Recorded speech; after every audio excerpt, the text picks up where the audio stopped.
Hello, hello, and welcome along to an episode of the Freedom Chasers. It has been a long time. 3 weeks, in fact, since we last saw you. But long ago, we had a session. If I tell you guys that it started off with going to visit Henson, does that help you? What happened last time? We went to visit Henson. Yes, that is, I'm pretty sure where Nailed it's technically you were in the Silver Pony, and then you headed off from there to give him his luck thing. What was going on at his house? Anything nice? There was an engagement party? There was. Who for? Jackson. I'm sorry, Miss Jackson. But who is his husband? Mr. Jackson. Is it like Isaac? Hey, it is. It's Isaac. Golly, you, Jack. So you went there.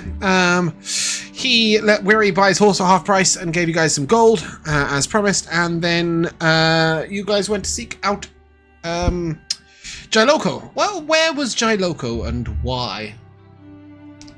Why was Jailoco? Where No, was he was and why was he outside of there? the butcher He was. Why there? That's right. Yeah. telling fortunes because he'd lost all his luck. Why the Needed butchers? money. Because the baker and the candlestick maker was lame. Okay. So he was using entrails and bones to tell futures from the butchers. Yes. And why was he having to tell futures for money? He owed a lot of money. Because you ruined him. Yes. Yeah, we succeeded. You're welcome. ASPs. Yeah. So he was casting a pool of bad luck on those evening pirates. It casts a pool of bad luck on those around him, which was sort of incidentally helping him drastically play cards. He hadn't really realized it. He thought he was a great card master. Turns out he's not. And thus he is a bit broke. And he took a little bit of money from you guys for some fortunes. Did anybody augur anything interesting from him?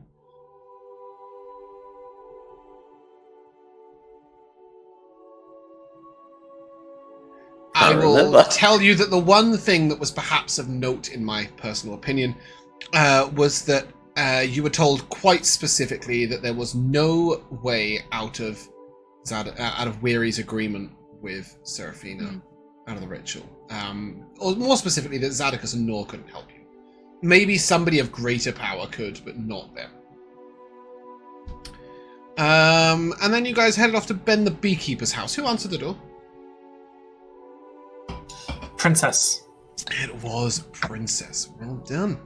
I think all three of the non-Anivari peeps were pretty surprised by that. Because she just forgot to tell them. And then you basically told Nor that Seraphina's help would not continue. And he asked if you could watch over... you guys had a chat with Nor about the situation and stuff, and then he asked if you could watch over Ben. What occurred while Nor was off speaking to a contact in Norvina? He saw something in the sky that both I and Dinari briefly saw. That did happen, but Ben woke up first, right? Yes.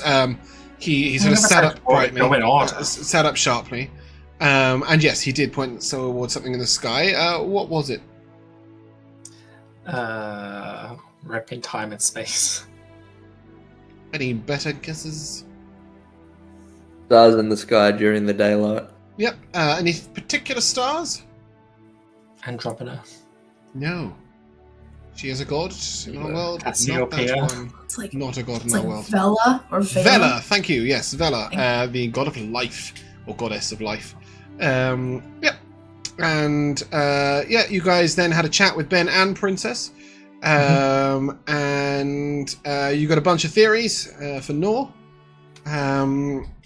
And then after that, you guys were downstairs, relaxing, when suddenly Princess said something of import. What did you guys find out? She's changing. She is. They're both changing. They're both changing, and not into each other, or which was somebody's guess. They're both changing the same thing. They're going chitinous and black. Yeah, they're turning into beetles. Pretty much. Yeah. After that, you guys headed back to Norvina. Wait! But we found out about Ben's backstory that he made a deal with something, right, to try and become something else because he was sick of being. What was the nature that of weird the or something that he made a deal with? I don't know. Devil, demon, one of those two that are definitely different in D&D, but Fiendish. same in my head. Yes, a devil. That is definitely for sure. Yeah.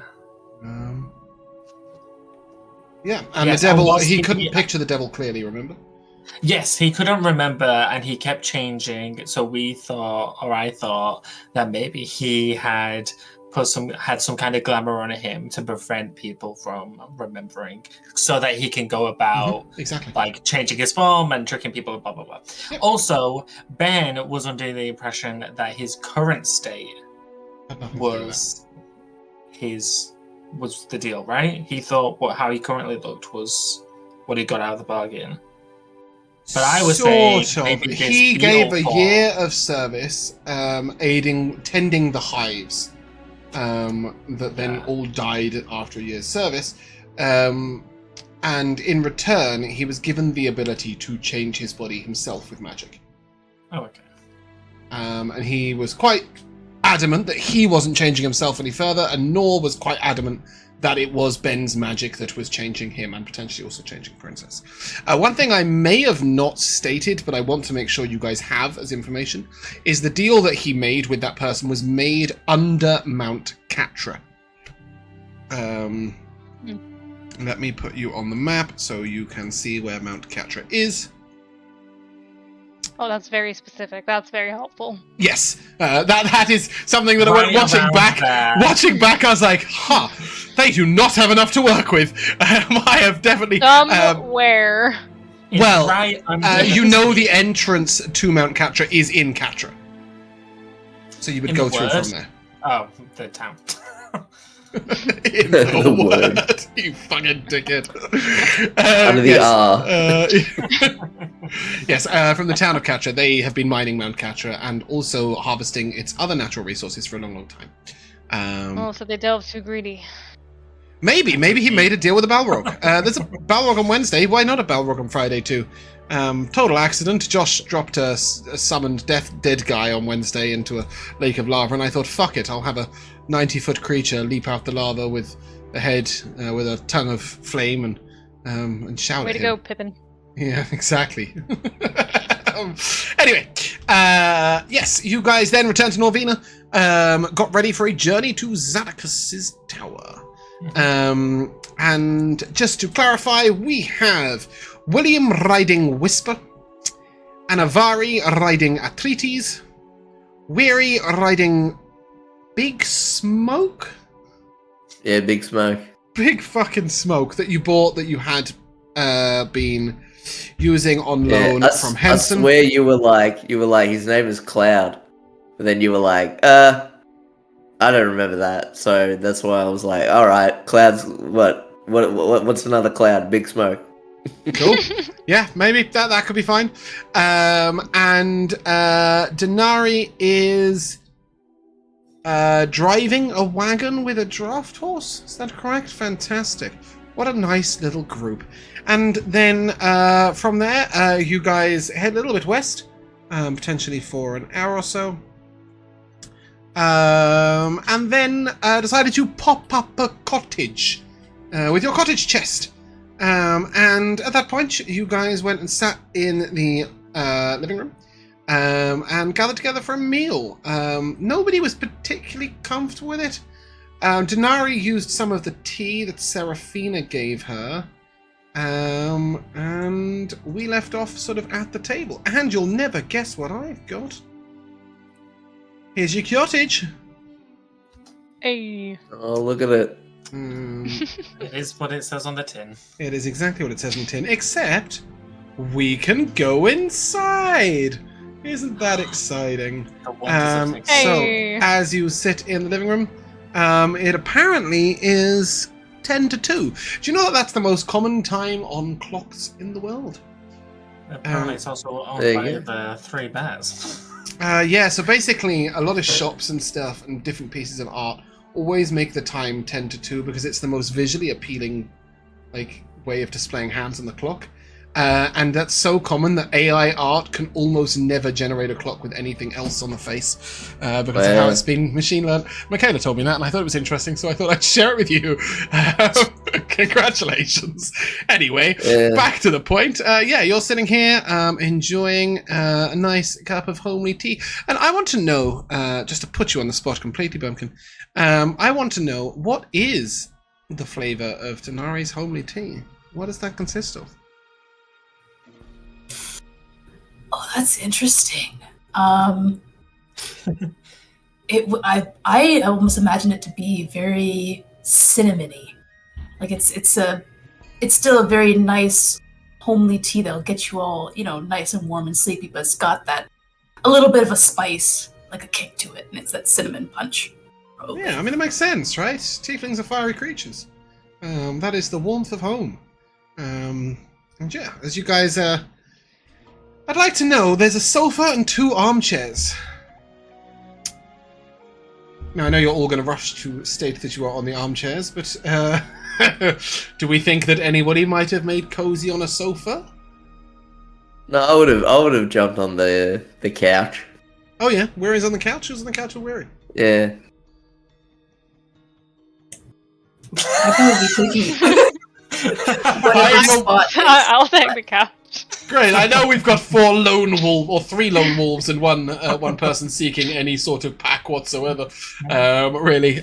So that I was intrigued. So as Anivari and Weary sit on the sofa, William perhaps sitting opposite them, and Dinari probably on the seat coming in from the kitchen, which is where our camera is down here. Mostly because you brewed the tea. What are you guys chatting about? What's going on over there?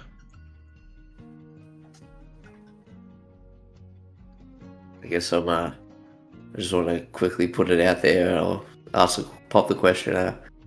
What kind of brew you got over there, mate? I'm partial to tea myself. What, this? It's the only tea in here, so yeah. Okay. It's something that I picked off of Seraphina's shelves when we were first at her cottage. It's particular. You liking it? Sure smells nice. I can't quite pick it from the scent alone though. But I'm not asking to have so, you know what I mean? Like, I think we left off last session with Dinari actually pouring for everyone, didn't we? Did you not? Yeah, so you would have a cup in front of you. Yeah. Dinari cool. poured out at the end of last session for each of you, so pick it out from the flavour, Mr. Weary. Ooh. It's really good. That is quite interesting. I don't drink it. Because Dinari is definitely trying to poison you. No, Yes. because she took it from a witch. I'm drinking witch tea. Do you say that? And I'll, Or do you and I'll tell you that if look you at it ask. suspiciously? No, I'm not going to make a fuss of it. I'm just not going to drink it.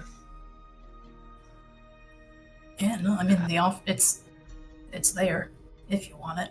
I kind of made it first and then asked if you wanted it after. I'm fine, thank you. I don't pride myself on drinking witch tea. Okay, well.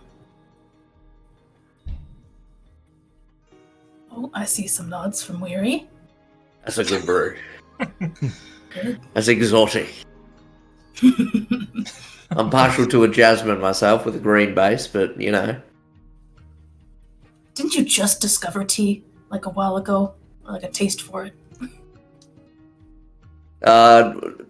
Normal tea. Like when your black teas and your white teas, but your more exotic teas I'm quite partial to. Sometimes we used to like, get them. And as I say get them, I sort of shift around a bit. Procure. Sometimes we used to, get them. And, some of the boys would have a bit of a sample some of the product and, then we go on and sell it. And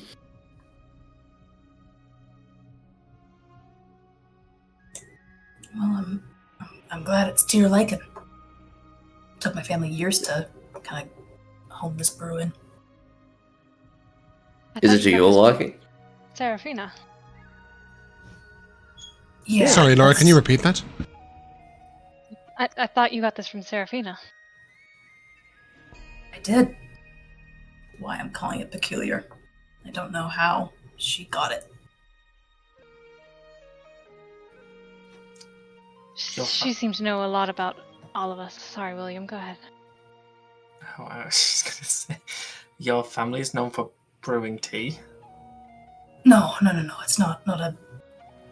It's just a comfort that we kind of keep to ourselves. It's a family thing. It's just nice to have a nice, unique brew to come back in to kind of help, just with the ales of the day after we're done working.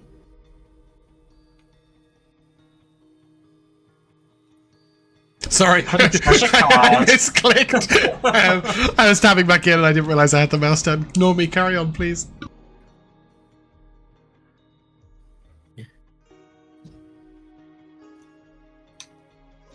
Nope, killed it. My bad. Yeah. I'm so sorry. But as you go on. I just wanted. She had the same kind of tea that your family has. She knew about. How much has she been watching us? Actually, that's a good question. Then the tea, then James, that we have, does it it looks exactly like the brew I have, or is it more of like it looks like a different tea, but then when it's poured and flavored, it now tastes identical? In terms of it's in a little bag that says "With a Mother's Love" that is very clearly Serafina's styling. Serafina's bag. The tea leaves themselves, as you put them in, did look very familiar. It is clear that she has made the same mix that your family had. And Anivari, as you say, how long has she been watching you? I will remind you that a lot of what she did was reading your minds, not seeing what you did. She already had the tea bag. Which she may have been able to do from a distance. Because she certainly knew about Eugen. And that didn't necessarily mean you just arrived, right? She knew other bits of that. So she'd obviously looked in on you a couple of times because she had information about things you'd done.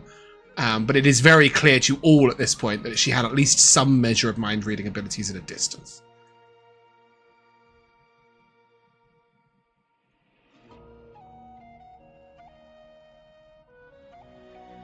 This might be a personal question, but it's something that's sort of been on my mind. Where'd you get the name Anivari? If that's not your real sort of name. I made it up. Oh. That's a bloody coincidence if I've ever heard one, that's all I'm saying.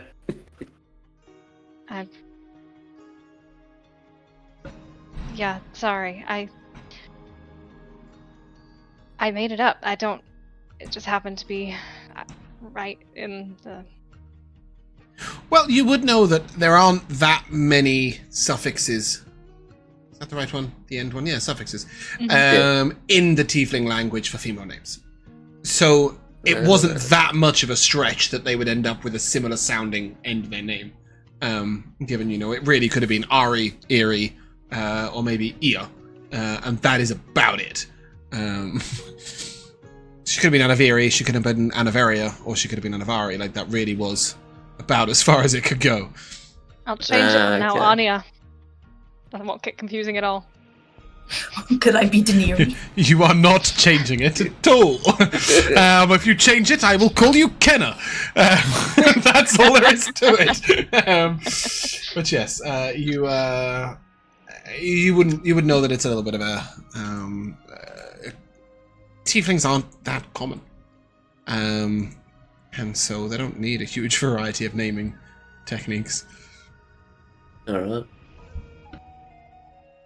To clarify, Dinari and Anivari would know that. I don't think Weary would have a clue. Nah. So I'd probably come across like one. Yeah, I didn't think ask too many questions. I think sailing in the Archipelago, you may have come across a couple that had resorted to piracy, mostly due to their struggle to really get by on land as normal citizens. Outside of Astrium, they're not treated very well, as I'm sure you've noticed. Yeah.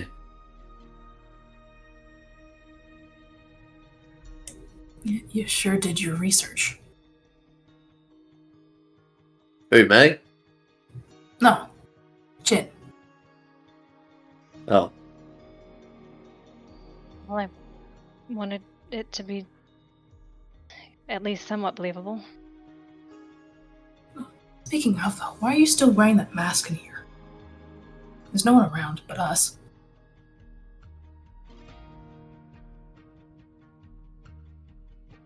I guess I'm used to the mask. If you prefer.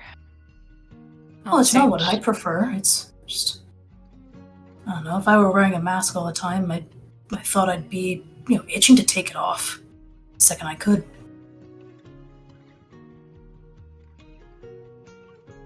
The mask has been most of what I've known for 10 years.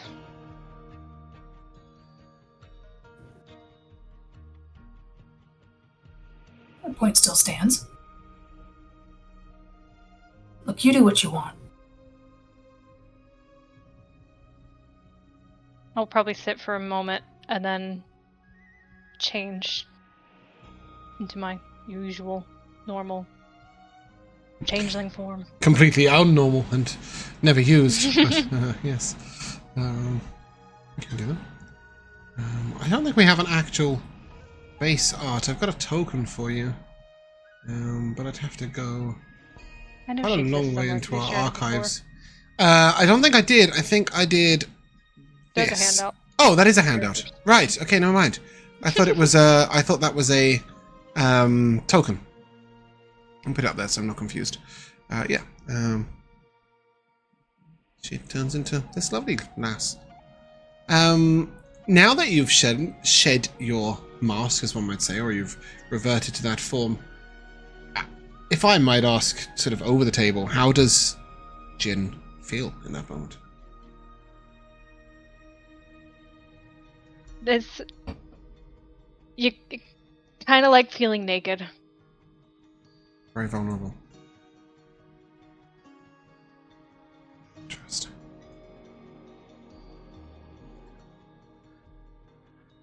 Is next week going to be you looking like a third person? But yeah, as Jin sits there, a true changeling self. A little bit of quiet falls in the room for a little while. Firecracker. Yeah, And then- William looks very, awkward with this tension. He's kind of picking at his nose, just fiddling, just kind of looking around as if to say, oh, this place is nice, without actually saying that, Yeah, I was going to say that, speaking of this place, you will hear a bit of a clattering going on in the kitchen. And were you to look over, you would note that some of the utensils are sort of gearing up and moving into action. You see some stirring going on in a pot. You see a rolling pin rolling out on its own. You see a little sort of funnel picking up some liquid and pouring it out. And the cottage is making pastries. Mechanically, it does this every day. They're enough to feed you. And they have a cooking score of +1. So if they roll particularly well, you get some HP.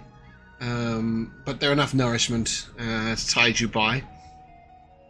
But it sort of lends this homely air to any of you who have been happily raised in a happy home, Dinari. Potentially, the rest of you, not so much. This sort of feeling of a little bit of sort of domestic comfort. That feeling of we're sat here and there's somebody rattling about in the kitchen. To William, it might remind him of a servant going about their business. Maybe to Weary, it might remind you of... Well, actually, I'm intrigued. How young was Weary when he started sailing? 14. 14. So was there any domestic bliss prior to your 14? Or would you like to keep that a secret and share that in session later on? If anybody asks. Cool. So I won't delve too deeply, but there is that sound of that sort of somebody clattering over there that sort of fills the silence and makes it a little more comfortable, a little more cozy. It is sort of open plan. You can see what's going on in the kitchen. There's no sort of, oh my god, what's happening over there? Yeah, does anybody feel uncomfortable with the magic that's present? Does anybody get annoyed at the rattling? Like, what's the sitch? I'm gonna actually get up and go to the kitchen. Okay. Just to get out of whatever this is. Mm-hmm. I was gonna say though, to also kind of ease that discomfort a bit, is that when Anivari drops a form and Jin comes in, there is like a little bit of stress and tension that you can see like kind of taken out of the shoulders a little bit. Mm-hmm. It's not like a full smile, but there's a bit of like a pleased look. Not that that they're uncomfortable now, but that you actually took the step and did it. At least for tonight. Does it also feel like a bit of a minor victory that she's not wearing a tiefling face? I don't think my mind is there to just be like, okay, cool. Yeah, I'm just curious. But it's. Yeah. I didn't even know. I didn't necessarily mean it like a haha, I won sort of thing. I meant like a victory in terms of like she's a breakthrough. Like in your friendship, she's not wearing that skin that reminds you and rebukes you in a way. Yeah. That's what I was going for. Yeah. So, William, as you enter into the kitchen, are you doing anything in particular, or are you just looking around? I'm just kind of... Wait, did you put me on this stool? Why am I so small? It's the size of your token in comparison to the picture. A little William huge! Yeah, I'm just kind of... Oh my goodness. That looks even more creepy now. That's just there we go. I'm just kind of taking in my surroundings, just kind of like noting what's under the shelf and stuff like that, and noting at kind of the self-automated utensils and stuff. Can I interrupt you there for a second? Just a couple of things you'll notice. Firstly, you do see bread and pastry, and you do see some garlic and some onions and a lot of herbs. You find a lot of things that accompany food, but not many mainstay foodstuffs. There's no meats at all. There's no regular fruits and vegetables, only onions and garlic, which are often more seasoning. And you could survive on just eating those pastries, but it would be very boring and bland. But if you were to bring in your own meat and vegetables and eggs and stuff, you would then have all the accoutrements needed to make a fabulous meal. And you note that as you move in, the pots and pans and spoons and forks and all the other things that are working automatically on their own seem to be aware of you. They move out your way, and they move around you. You notice one little brush sort of follow behind you, sweeping behind your footsteps as you disturb the dust. Mm-hmm. It very much feels like the cottage itself is sensing your presence and warming to you. And as you sit down, a mug sort of clatters onto the table and slides towards you. And a little teapot sort of dangles near you, sort of hovering towards the cup, as if offering you a brew should you want one. I'll take the teapot and just put it down. But what kind of pastries are there? For goodness sake, Joshua, what a silly question. The pastry I was going to kind. ask for something specific, but I thought, well, if you have ideas already. I can let you know in a short moment. Here we go. So there is apple pie. There is almond loaf pudding. There is a Danish turnover. And no, I don't know what that is. There is a cherry bakewell, a hearth cake, and a honey cake. I'll take a Danish turnover, please. Cool. Did you find out what it is? Yep. Great. I will enlighten the rest of us, I guess. It is... it just says Danish pastry dough. It's just a pastry. It's like it's like a folded pastry with like a cherry jam in the middle. Yeah, which is exactly. quite nice. I'll just start kind of like, not really, like somewhere between eating and nibbling. Okay. Whatever middle ground that is, that's what I'm doing. You're grazing. Yeah. Yes. As you graze upon the pastry, the three of you sat in the other room, sort of note that Williams to head into the kitchen, is nosing about a little bit, having a look around. You note that most of the automation seems to be in the kitchen. The only exception to that in the living room is occasionally a little duster sort of moves around and dusts a few little cobwebs from the corner, and a brush occasionally sweeps the flagstones of the floor. For the most part, it seems to be the kitchen that is more obtrusive. It's gonna take me a while to get used to that thing moving around in the corner of my eye. As you say that, the feather duster just sort of picks itself up and lies flat on the table. As if sort of waiting till you're no longer looking. Oh, don't hurt his feelings. Sorry, what did you say, Laura? It's listening to us. Yeah, it does seem that way.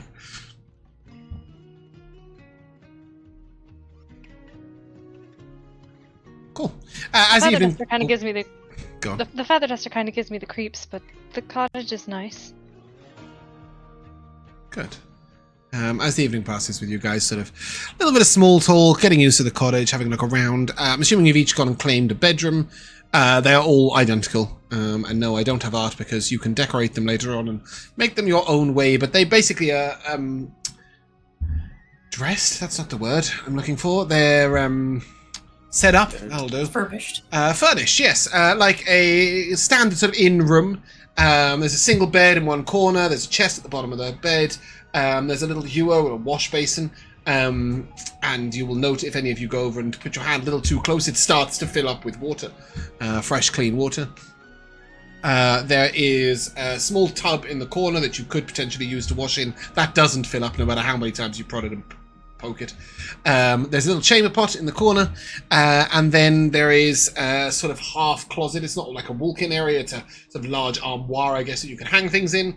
And then there's also a series of sort of little spokes coming out the wall. I think William will probably hang a cloak on one of them and assume that that's what he was meant to do. Weary perhaps hasn't got a clue. But I would assume Dinari and Anivari will both note that it's they're shaped in the right way to hang your armor correctly, to lay weapons across or hang hilts between. They're sort of two close together that you can hang a sword through. It's definitely planned out for an adventurer to place their armor, their weapons, etc., hanging up so they don't crumple and they don't rust or anything and they don't lie on the floor. Yeah, but you can each make yourself at home. The bed is comfortable, but nothing special. I think we will let you hit the long rest button. And I'd like to do something, actually. Would you? Yeah. Well, go on then. Don't talk about it. So, since we've now got this cottage, we've got our own house. When William's in his room, he finds this all very overwhelming. Because he's... obviously we've stayed in an inn before, but that's different. He's never had a place that's really his, that he's felt safe and comfortable with. So I want to wait up until it's maybe 1 or 2 in the morning, where everyone's hopefully fast asleep. Yep. And then I'd like to leave the cottage. Yep. And just sit outside. I don't know if there's like steps leading up to the door or not, or if not, just on the grass. There is. There is steps. Look at that. There we go. So I'll just sit on the step, and I've taken outside with me my harp. It's a hand harp. And I'm just gonna start playing it. Now I do have a YouTube link that I've just put in chat. But for those who know anything about Zelda, if you think of Ocarina of Time and the Great Fairy Fountain, he is playing that on the harp. So it's just this kind of like really peaceful, like. Sorry, chat. I got adverts. I tried to play it to the chat, and I just got adverts. There we go. Sorry. Yeah. As you do that, we don't have any elves, do we? So you all do regular sleeping things, yeah? Okay. The three of you can give me a perception check with disadvantage, because you are sleeping. Probably going to get copyrighted for this and get muted on the VOD, but never mind. Sorry. Well, thanks for that, Harpist Katie. Excellent job. We will return to our music. What do I do? Yeah, what do we get? Anivari? You took my natural 20 away with that disadvantage. It's an 8. Cool. Wary? I got an 8 as well. Dinari? A 9. Yeah, each one of you, sort of, you don't wake up to William stirring or moving, but you might open your eyes for a moment and hear the faint sounds of a harp. In the background, it's almost ethereal in nature, and you're unsure if this house is just doing one more little thing, or if there's genuinely a harp playing. If you feel like you're somebody who would, you know, get up and investigate, you may if you wish, but for the most part, I think it probably doesn't intrude too much upon any of you. I think that I would go search it out. Please do. You will find William sat on the front doorstep playing a harp. It's not rocket science.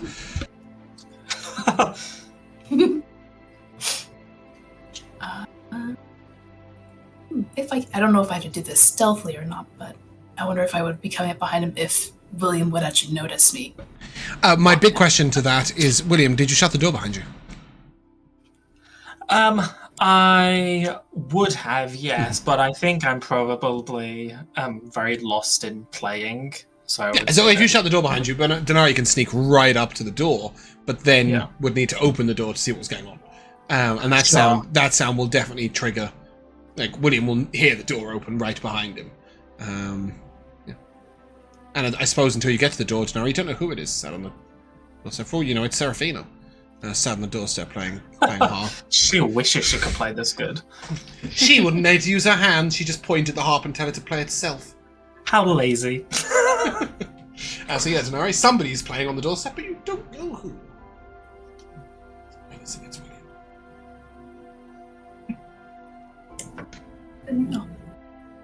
So you said the door was closed? Closed, yeah. So you'd have to sort of... Then yeah. Yeah. Yeah, open and just kind of... It's the kind of the Scooby-Doo, kind of peek the head and shoulders out.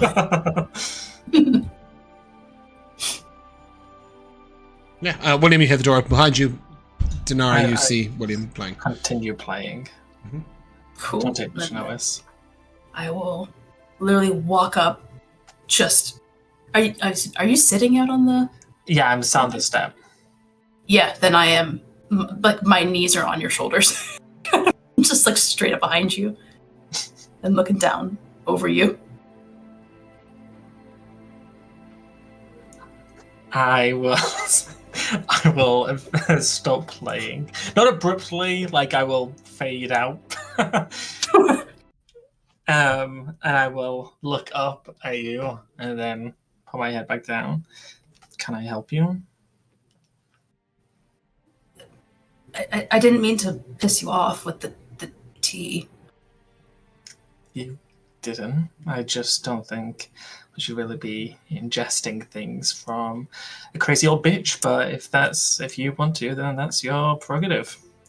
Oh, okay. So I think sorry. I just kind of assumed the leaving and then the offering of the tea right before that were associated, but I guess they were not. Okay. What? I don't know. I thought. You thought he left because of the tea He was discussion? Yeah, and it's associations with Seraphina, and offering that to you, given what happened with you and her. You think that I left the room because you offered me a witch's tea?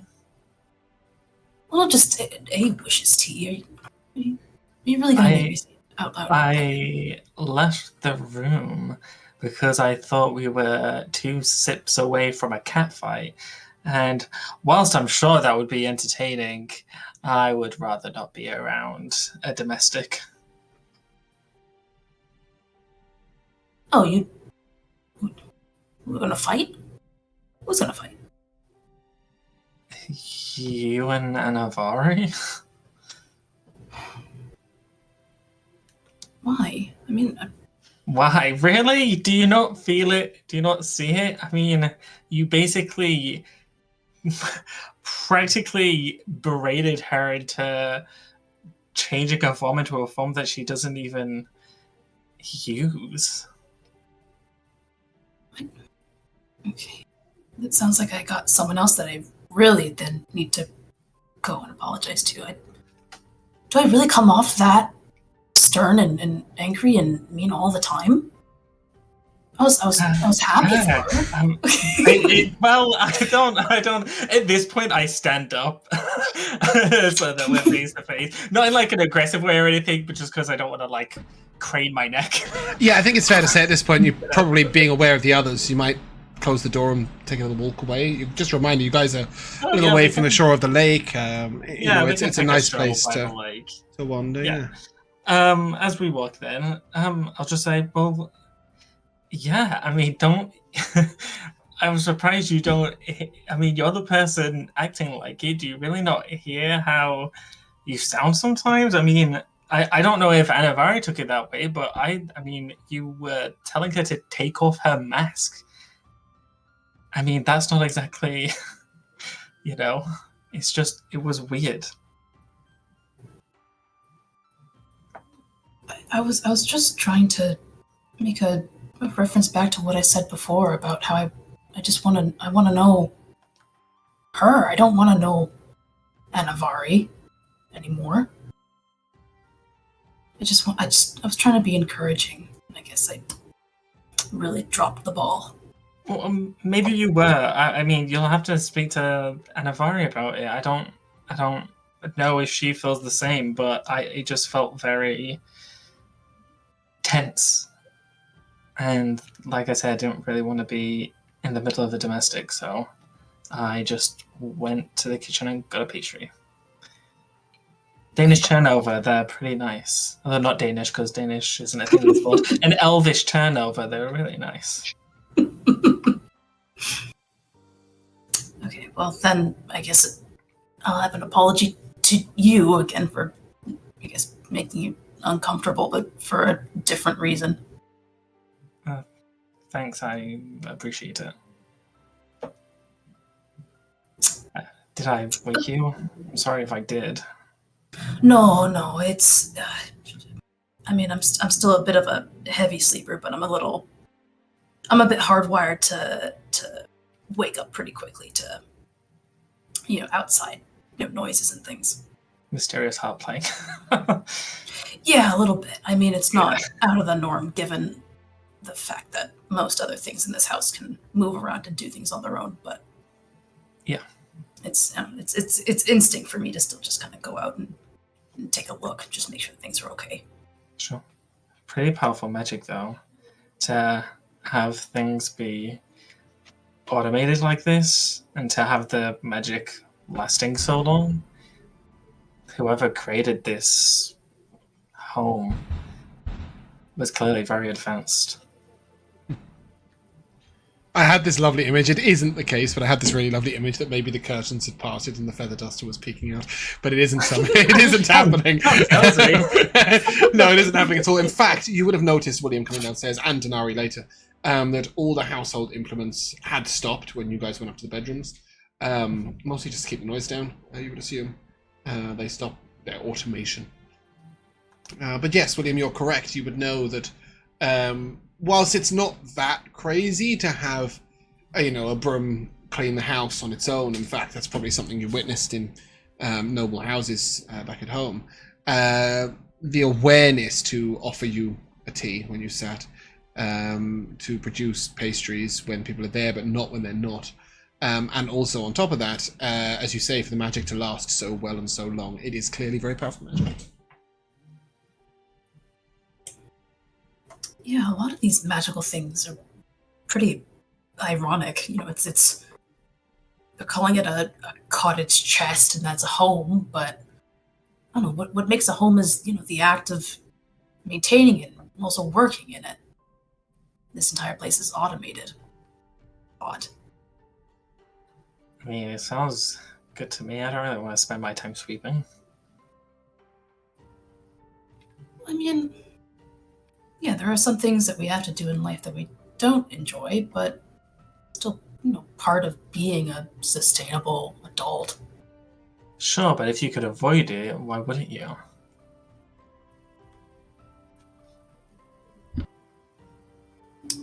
I don't know what to say to that. I've never felt a desire to avoid that kind of menial labor. Isn't it therapeutic to you at all? No. It's pretty boring. I'd rather be doing, practicing my magic, reading, practicing my harp, eating, drinking. Okay. Well, damn. I'm really not doing great for my reputation right now. I learned that I'm a stern-looking asshole, and now I just realized that all my hobbies are boring as shit. Hey, if your hobby is cleaning, then please have at it. I won't stop you. Well, okay, yeah. Now I gotta. Hopefully, this place will give me enough room to kind of explore some of my more interesting hobbies more thoroughly. What? Well, I only really tried it once, and it, the effects of it worked out. But it's I'm a bit of something of an herbalist. Oh. Have you always been into alchemy? Well, more of the parts of it that fit with the family business. Not really applicable for much other things. You'll see that my skills, at least now, are pretty limited, at least practically, to healing salves and balms and what have you. Mm-hmm. I mean, I'm sure that you can eventually learn to make up things too if you're interested in that kind of thing. Maybe with this portable home, maybe we could try to implement a portable herb garden or something for you. Oh.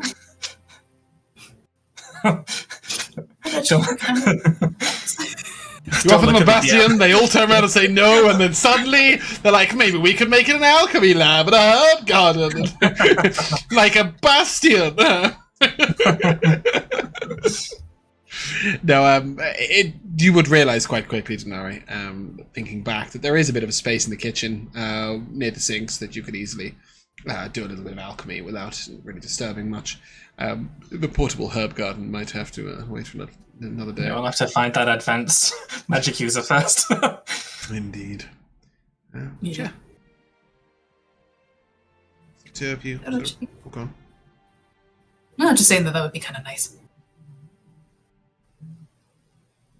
I assume perhaps Dinari eventually departs and heads back up, and William resumes playing for a little while, and then subsequently goes up. Yeah. Yeah. But you'll wake up fairly early in the morning. Nice little view over the lake. You can breakfast in the breakfast room, in the kitchen, and the food is nice, and that is it. With this not great breakfast, Weary, you might realize that should you perhaps have produced breakfast in the kitchen using all the implements and stuff, it might have turned out as a much better meal, and you can make plans to do so for lunch. But you guys can get going. To start off with, you're going to be passing quite close to Seraphina's home. You would know that the Tower of Zadocus is not accessible from this direction, and you have been told not to get too close to the south side of Burwood Lake. So you will be heading across the land like this. That's not quite correct in terms of miles. Or maybe it is, I don't know. But it will take you quite a while to make your way through that path. And as you skirt as close to the lake as possible, you will enter into a small bit of woods. The journey is sort of the woods around you feel unusually lit. A very pale violet mist falls upon the forest. You see little pink flowers growing amongst sharp thorns upon bushes. Everything natural, yet slightly unnatural.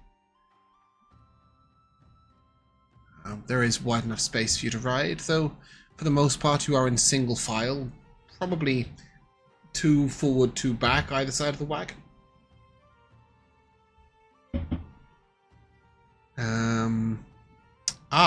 Yes, actually, as you come down to breakfast, as you all came down to breakfast, we'll rewind a moment. It is worth noting that Anivari comes down as Anivari, not Jinn. Perhaps in preparation to face the day, and perhaps any travellers, perhaps just reverting to comfort. I do wonder, when you went to bed, Jinn, did you purposely change to the Tiefling form before you fell asleep, or would your form revert to changing form while asleep? I think I might have laid awake for a bit as a changeling, like trying to go to sleep, and then gave up. Oh, I love that. And went back to Tiefling form. Back to Tiefling form and fell asleep. Really is. So yeah, as you guys head on down this path, you'll sort of get a little bit of a feeling of, I don't know if unease is the right word. The air is a little cloying. It's a little odd around here. The mist hangs low. The gnarly trees, sort of with their little thorny blossoms, make whispering sounds like paper in the wind. And you keep catching sight of creatures moving just out of your eye line. You might note this little guy here, who, as you get close, will scatter off into the distance. But you do catch a glimpse of him first. You have seen him before. He is definitely one of Seraphina's. It's not comfortable. Talked to him before, haven't we? Yeah, he let you once. Yeah. But he skitters well out of view as you get even vaguely close. That little scamp off too. Little rascal.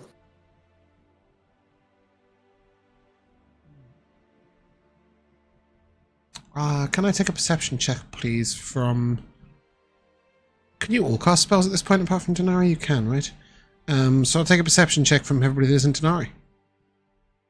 I'll just deal out an exhaustion card first. Oh, yeah. You did get rid of one in a sleep. I changed my background. How weird. Let's fix that. Natural color. Purple.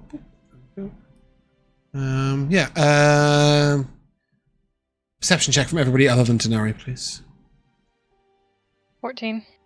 Mm-hmm. Unnatural 20. I could have thought. William, you're a little preoccupied in your own thoughts, but Weary and Anivari, you'll notice that there's a sort of strange hum to the air. Everything feels slightly awake, as if it's listening. And Weary, with your 20, you'll certainly notice the absence of birdsong.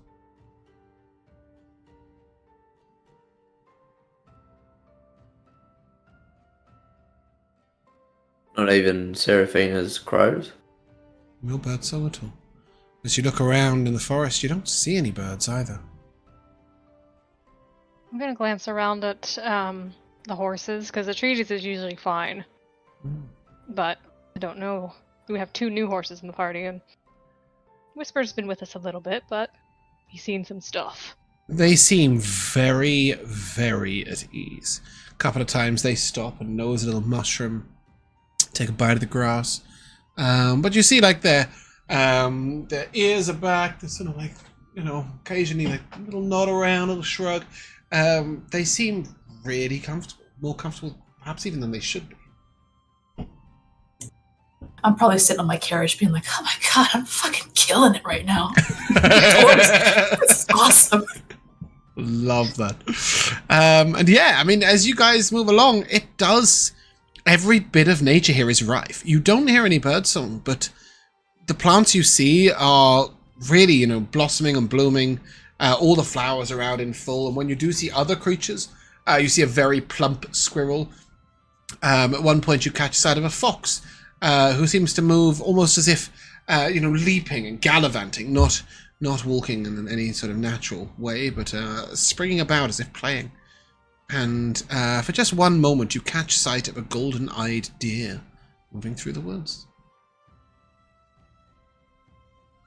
Didn't Nor mention that the forest area between Zagis and Seraphina's places was pretty rife with magic? Yeah, he described it as their magical battleground, rife with magic. The two of them, sort of, their magic meets in the middle, and as they try and work their ways in it. He said nothing is natural or as it's meant to be. And when he's tried to step out of trees there, he's ended up on the other side of the world. Yeah. As you guys bumble along, after a little bit, the forest breaks, giving view to some strange standing stones. There's a moment where, looking around, you can sort of see those thorny flowers. You can see, you do see a couple of crows out on one of the branches. You once again catch sight of one of those little creatures. The air is still quite misty with a pale violet mist all around. And again, it's still humming. There's still a magic to it. But this feels a little more boggy, a little more swamp-like. I will take a perception check from Weary. I think just Weary. Nice. That one for a 3. Yeah. You look around and everything seems unnaturally still. It's almost difficult to find a place to focus on. You're so used to the grass moving naturally, the trees swaying. There is no breeze here at all. The air does not move. It is thick and warm around you. It's not comfortable. And at this point, Anivari, sorry, names are struggling. You will notice that Atreides sort of gives a little shy movement away from the grass. You look back, the other horses are all perfectly at ease. But Atreides, not so much. He does not nibble at the grass. I'm gonna try to look for what could have caused a reaction. He's just moved away from the grass. He just moved away from the grass to stay close to the main trail. As you look down at the grass, give me a survival check, please. Not any better than my perception. I can't remember what your perception was. No, they're just both a -1. Okay. I'm gonna add a d6. Just to remind you guys, I don't know if you have already rolled, but just you can roll and then decide if you want to add the d6 bit before I tell you whether you succeed. Yeah. So yeah, focus on making yourself better, not on thinking that you are better. Anivari, goodness sake. So pointed that makes inspiration card, that one, wouldn't it? Oh, sorry, it makes That it a makes 6. it 14. Oh, 14. Fantastic, yeah. As you look over, you see that this sort of bit of grass that you avoided, you sort of probe it a little bit with your sword. You do have a sword, right? Yes. And we'll note that it sinks in very easily. Everything here is a little bit deceptive. Solid ground isn't as solid as it looks. The trickle of water runs very, very slowly as if static, but hides the depth of the water underneath. And as you pull back a little bit of the grass, you do see a bone. What's a little bone? Maybe a bird bone of some sort. As you look deeper into the grass, you will notice that it isn't the only one. There are signs that there are many bones in amongst the swamplands. But there's a nice clear path for you to follow. Solid ground. The horses seem relaxed. We should keep off the grass. I don't know how safe the path is either, but at least keep off the grass. What's wrong with the grass? My guess is it could swallow you whole. Hungry grass?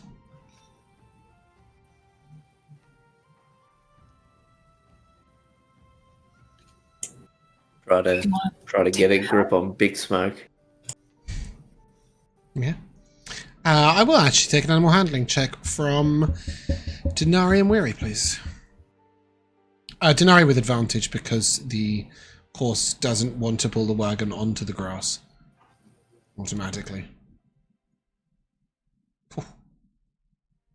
19. Yep. 14. Fantastic, yeah. You sense that the horses don't particularly want to go near the grass either. They seem perfectly at ease on the path. And as you guys move through, you will notice these sort of watchstones on the side, these little arcane glyphs. And you'll notice on one side there's these sort of swirly, ornate, curvy patterns on the watchstones. But on the other side of the watchstones, sometimes, looking back at them, you'll see these very angular geometrical shapes on them. Are these ringing a bell at all? In terms of, like, magic runes or anything? Or? No, but I will say that William, you might note that they are not magical in the sense they don't serve a specific purpose. It's almost like magical artistry. It looks like almost magical artistry. The magic there isn't really doing anything specific per se. Oh, you don't say. That'll never I get feel like old. I heard that twice. Yeah, that'll never get old. Josh is Deja vu. repeating what the DM said straight up. Such an echo in this swamp. But yeah, I think all of you would understand that it's sort of it's almost like a territorial claim. It's like a cat pissing on in the corner of a carpet. It's a witch using her territorial markers to her advantage, and maybe somebody graffitiing them occasionally. A stone outcropping, like that. A stone outcropping bears an etched sigil, a sort of spiral bound in flame. And you will see that sigil multiple times. And that might ring a bit more of a bell. You do sense that those stones give off warmth, adding to the cloying, unnatural humidity of the swamp. How helpful. Time passes slowly. You don't really get a good grasp of what time it is.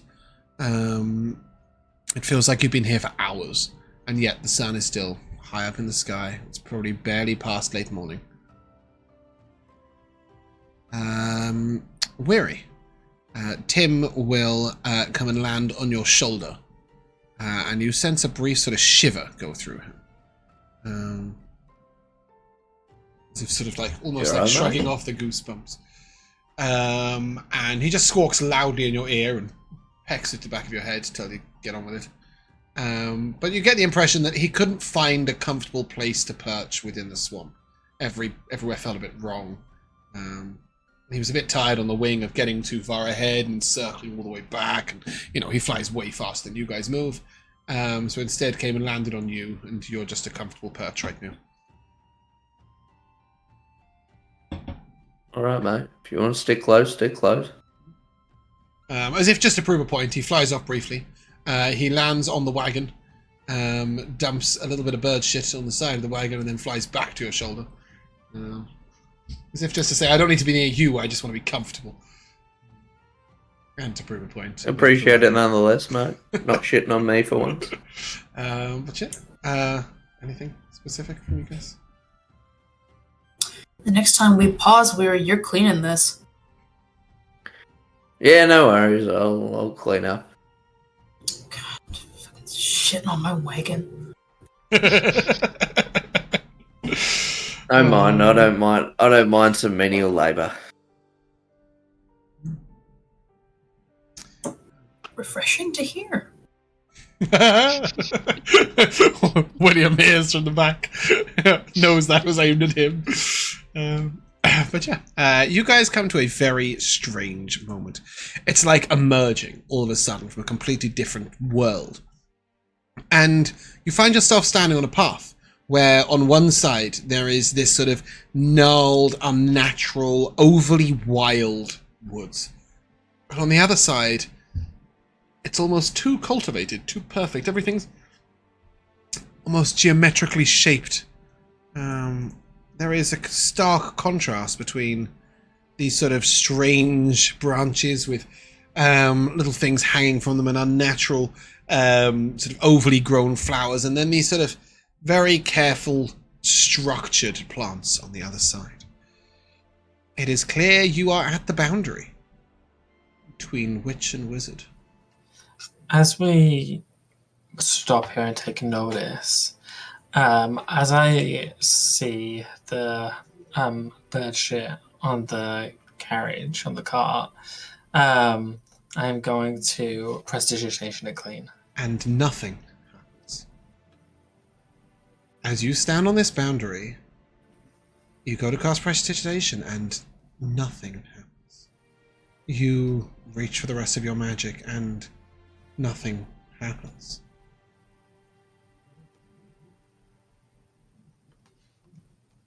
Everything okay, William? Something's really wrong. What is it? I can't use my magic. Like, at all? At all? No. Is that like no as in yes or no as in no? No as in no. Oh, okay. I'm gonna try to bless. Nothing. Nothing at all. And not only that, but you will note that any magical items so for example, I think, is it Weary that has the boots of striding and springing? Yeah. Your feet will feel heavy on the ground. Your vial. Your vial feels just like it's just a normal necklace just lying upon you. Is it Dinari who has the lockstone? Yeah, you'll feel a bit mundane, a bit normalized. And you will notice that the chest that becomes the cottage that's sat in the wagon sort of weighs a little more heavily here. I will take an Arcana check from definitely William. Maybe Anivari? Anivari with disadvantage, I think. Should I not be counting the plus ones to anything that's happening? It's not going to matter too much. Okay. William? 22. Yeah, you note that you're in an anti-magic zone. You've heard of these, and they're normally quite small. And you sort of realize that it feels like it's contained to the path. Stepping one step off the path in either direction, your magic is there. Perfectly accessible. Well, does the grass eat me? No, you're out of the swamp. Okay, great. Does the grass Then eat me? Always an important question when stepping off the path. assumably I can't then cast magic on something that's in the zone. Though. If you cast any magic towards the zone, it just fizzles out as soon as it goes over the path. Yeah, then I will jump off my horse, and I'll walk so that I'm off of the path. So I will say that you guys are going to be crossing over into what is effectively Zadokis' lands very quickly. This path is north to south, not east to west. Let me put you on the map. So you understand what I'm saying. It's a boundary line, basically. Yeah. You guys are approximately here. The road runs this way. So you are just going to step across it. But in that one moment where you're stood on the path, there is no magic. As soon as you step over it, you're back. That I do not care how long of a moment it is that I'm not connected to my magic. Mm-hmm. I will stay off of the Well, that's what I'm saying. You guys are continuing on towards Atticus. You pass that moment together as a group immediately. Sure. Yeah. I'm just saying that I don't want to. Yeah, exactly. Yeah, so. I got it. But yeah, and everything before felt unnatural and overly natured, and now everything feels a little constructed, a little fake. It feels almost too right. The air is just, it's clear, it's easy breathing, but there's no wind rustling. There's almost no sound of nature at all. No chittering of birdsong, no bright sunshine. Just this sort of static. It feels like you're standing in a picture. And it's not long before you come across a very, very straight path, directly in the way you're traveling. You'll note on each of the trees is a sort of nice little geometric vine pattern. The path, perfectly placed, seems untouched.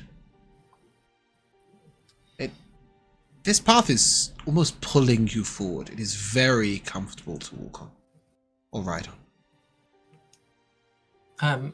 Now that we've crossed that anti-magic area, I'm gonna cast Prejudices on the car. How this looks is that like the shadow of the car takes over it, so it's like completely black. Like if you guys ever watched Teen Titans. No, I haven't. Of course. Okay, well, never mind then. But basically, the whole car goes black, and then it disperses, and the shadow goes back to being a shadow, and that Tim shit is gone.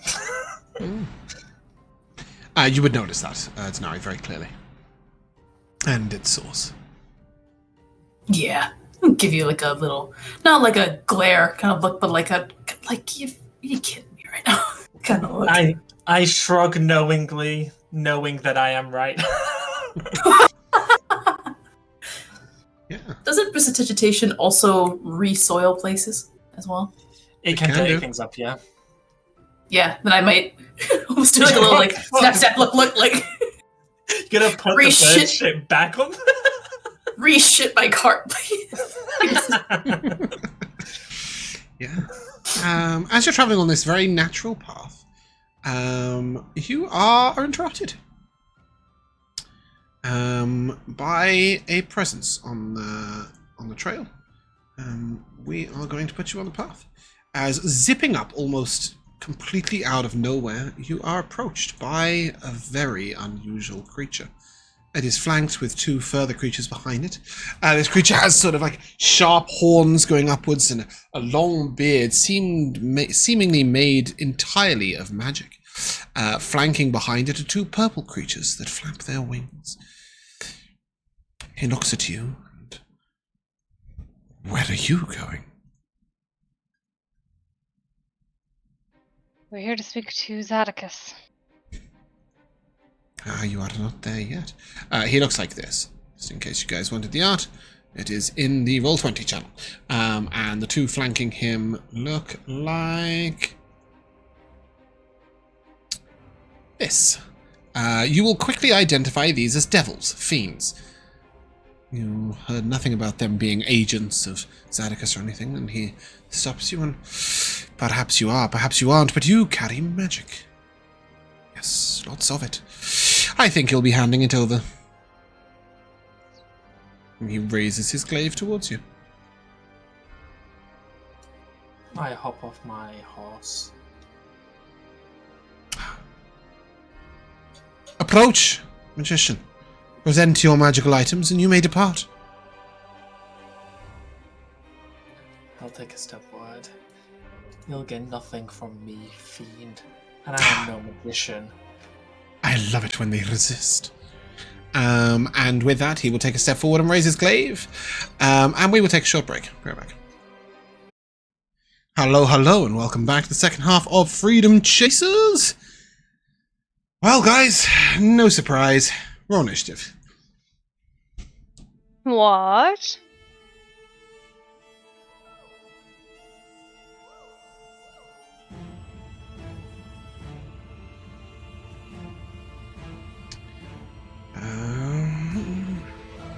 Okay, I've got Weary up at the top with 21, William at the bottom with a 7, Anivari and Dinari in the middle. Technically a 20. But yeah. Okay, anyone swapping?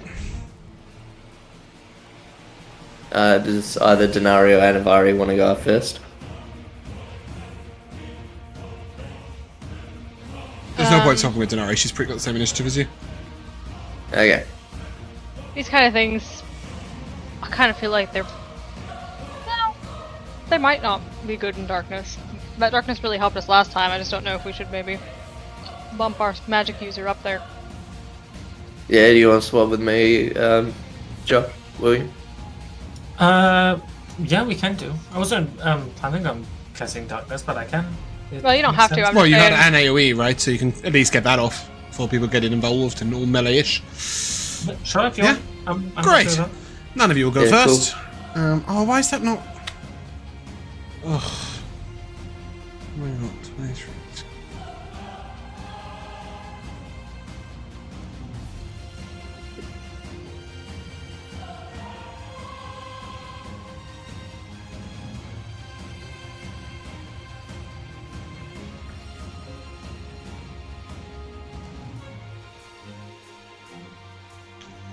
Manually re-enter all the initiatives. There we go. None of you will go first. The devil will.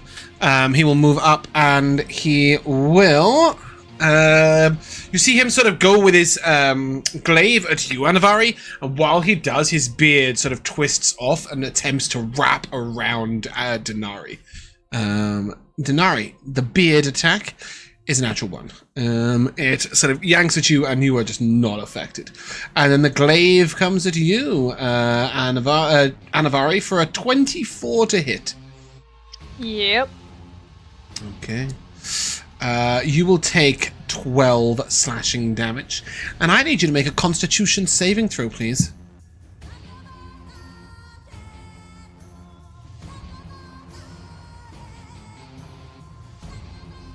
That is a 15. 15 is a success. Dinari, you're up.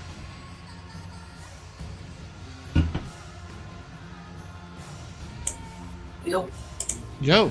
No, I'm already in melee range, so I'll take a swipe with the scimitar first. +2 from flanking. Mm.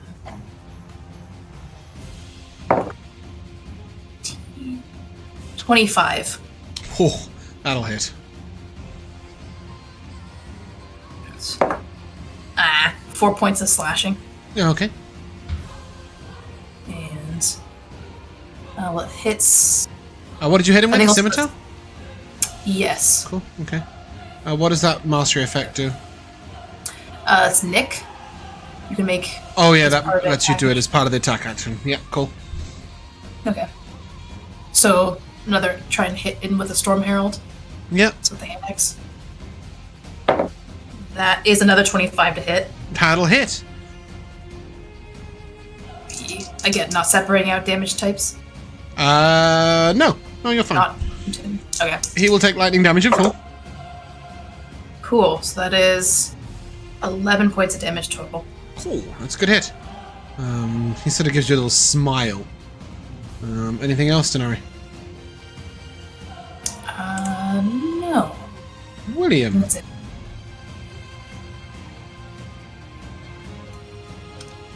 Can I share the space of an enemy? No. Oh man. Okay. You got a 15-foot cone. Yeah. So. You might be able to cheat it Too. if you do it like. Nope, that's not what I was looking for. Like this, like that. You could hit 2 creatures. Yeah, I can hit 2 creatures without being weird though. It's fine. I'll just hit the other 2. So, also, is this a ledge? Is this raised ground? Yes. So it will take you double the movement speed to climb up it if you don't have a climbing speed. How high is it? It is about 10 feet. Wonderful. Then I will go. Wait, let me. So like. That'll cost you 30 feet, but provoke an opportunity attack, Josh. From The guy you're walking past? this guy. He's got reach. No, to walk there you'd have to go directly. Oh, you want to... That's really weird. How can that be the same distance? How can that be the same distance as that? Okay, fine. Yeah, go ahead. Where's mate? Fucking squares. You can take another 5 feet forwards. Fucking squares. Actually, you've only moved 25. Okay. Oh, this is so annoying. I should have never gone second. I'm sorry. No, it's fine. It's not your guys' fault. Oh. Yeah, alright. I'll just go here. And I'll hit these 2. Yeah. So I am casting arrow blades. Yep. That's how it says. So basically my shadow raises to stand behind me, and it kind of grows larger and kind of towers over me, and these black shadow wings explode out of its back, and then these shadow blade like feathers come shooting out of the wings, and those 2, I need dex saves, please. They will roll at advantage. Boo. So that's a dirty 20 and a 9. Okay, so nothing happens to the dirty 20. Oh, there's no half damage on fail on success? No, unfortunately not. But the one that fails will take some magical piercing damage. 8. 8 magical piercing damage. Love that. Oh, sorry. Let me just do a thing for myself. Didn't give them any letters, and I'm going to lose track of which one's which. Cool. So B will take 8 magical piercing damage. That is the one further away from you. What an awful turn. Right there. And whilst those wings are there, I, with my shadow that's kind of got wings, kind of like wraps his arms around me from the back, and I will fly 10 feet away. Okay. As part of that spell. Yeah, you can get up onto that ledge if you prefer. I can? Yeah, Okay, yeah, great. with that 10 feet of flight. Wonderful. Right. And yeah. Anivari, you're up. You will be most aware that these creatures are fiends. And I'm sure you know what that means. Also a reminder that we decided that Smite is on attack as per 2014, not as a bonus action or a spell cast. Which one looked like it took more damage from William? B took damage, A took none. Sorry. Guy on the right took damage, the guy on the left took none. Alright, then I'm gonna just shift over a bit, and I'm gonna point my sword out at this guy. And I'm going to cast Holy Lance. But those 2? Across 2 of them. Okay, they will both roll at advantage. Is this a dex save, I think? Yep. Okay. Holy Lancer, you've been 21. down too long in the midnight sea. And a nat 20. Ooh, well, Dang. they still take half damage, and I rolled good damage at least, so 16 halved to 8 radiant damage. And they do both take radiant damage in full. Oh, we don't need this. Let's skip that track. Yeah. Anything else, Anivari? Any bonus action? I think as my bonus action, I will just put 5 points of lay on hands into myself. Cool. Time to die. These two will move up, and the one on the left is going to make some attacks with this sort of infernal fork. It sort of prods twice at you, Dinari. It's a 22 to hit. Hannah, 22 to hit. I will shield the meek. Oh, who? I can't remember how Shield to the link meek. it. I'm sorry. When they're use my attack. Oh wait, never mind. I don't think I want to do that. I forgot what it does. No, I don't want to do it because I'm sure she does not have 21 AC. No, she does not. So that's two hits, 22 both times, Dinari? Were both of those from Nekai? Yes, both on the left. Okay. Okay. Both the guy on the left. So that first one is 3 piercing damage and 3 fire damage. Mm-hmm. And the second one is 4 piercing damage and 3 fire damage. 3, 4, 3, 3. Yep, so if you take fire damage in full, it is a total of 13 damage. Oh no, I get it halved. Yes, indeed. So it would have been a total of 6 piercing and 3 fire. Okay. Cool. This one, Anivari, two attacks to you with its infernal fork. That is a 17 to hit you. Nope. And a 6 to hit you. Nope. And then they will both fly off. Not provoking opportunity attacks. Weary, you're up. No opportunity attacks. That's bullshit. They have the fly-by premise as they are flapping. Oh yeah. There's someone else that I know has the flyby presence. Who could that be? Tim. Yep. But first, no, we'll get Tim in there. So we get Tim in there first, and do his stuff. So Where's Tim going? Somewhere nice. Tim's gonna swoop down. Tim's gonna swoop down just above. We're gonna put him here, but he's like above the guy. Yep, makes sense. And he's gonna try and talons him. Yep. So rolling to hit. It's a non-natural 20 to hit. He will block that with his beard. His beard will move up and pull the beak out the way. You get the impression that if the beak was a weapon, he might have wrenched it out of Tim's hands. Ooh. Good to know. And if that's not the coolest Alright. reaction you've ever heard of in D&D, I don't know what is. I'm going to block that attack with my beard and attempt to disarm you. I mean, how fucking cool is that? Yeah. That was 5, 10, 15. Yep. And Tim's going to fly back. Yep. 5, 10, 15. Cool. And where he's going to be pissed off and where he's going to cast Hunter's Mark. Yep. Is that on the the main guy? Yeah, on the main guy. And then attack him from far away. Yeah, I will put a little marker on him. Okay, go ahead, roll a hit. Thank you. Yep.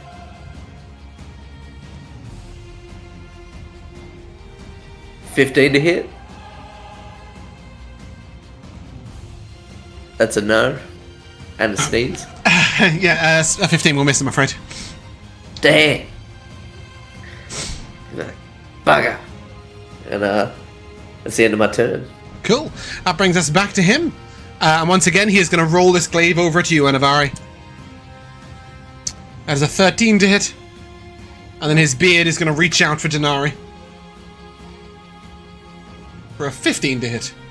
God, I'm rolling like shit. It does not. I rolled pretty well on my riposte. saves. Go ahead, riposte. With advantage. You riposte with advantage? Well, I hit with my hand axe, right? Ah, yes. That you got from your from your axe's mastery. That's cool. That's really cool. Yeah. That's a nat 20. And that is even fucking cooler. Is that with the axe? Must be, Yes. right? Yeah, okay, give me your regular damage. Let's see if you can just kill this guy. One big blow. Pyrus is cheering for you to smite, Anivari. Just Deep Jets getting smite! Let's see. That is 5, 7, 9 points of damage total. Yep, and that's a D6 of lightning and a D6 of axe, is that right? Yes. So that's an additional 12 damage on the crit. He is severely wounded. From not wounded at all. Love that. That was for him missing. And it is now your turn, Anivari. Dinari, sorry. Hold on. Sorry. Because it's a superiority move, I also add a D8 to that as well. Oh, roll me your D8. We'll add an additional 8. 4. So it's additional 12 total. 4 plus 8 is 12. Please describe his grisly demise. Yes. I think as the beard kind of comes out, there's a deflection with almost like coming out with the hand to wrap around to hold them, and it's keeping the head taut as the fatal body blow kind of comes in. Almost a sort of like you use his beard to... Yeah, love that. Fantastic. Cool, and it's now your turn. Okay. It's now your turn. Last one. Yeah, that's how he feels. Poor guy's dead.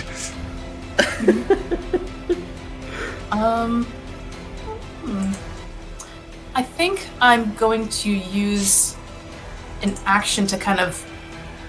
Or, sorry, not action. I'll move first, so I'll get kind of in between the two of these guys. Yeah. They're hovering just about like sort of 2 or 3 feet off the ground at the moment, so they're very reachable. Carry on. Yeah. I think, though, I'm going to try and hit one of them with... I'm going to use my action actually to try to hit one of them with my longbow. Mm-hmm.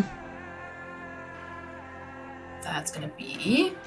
Yeah, you sort of sheath your weapons in one swift move and pull out the bow, pull the arrow, roll a hit. Completely dissipates the cool moment, because I totally miss. It's a 7. 7 will miss. That's okay, because I will use my bonus action to second wind, get some... Okay, any further movement? No, I'll make myself look all nice and pretty and hittable in the center. Okay, William. Yeah, are we in sunlight? Yes. Okay. Well, there goes that one.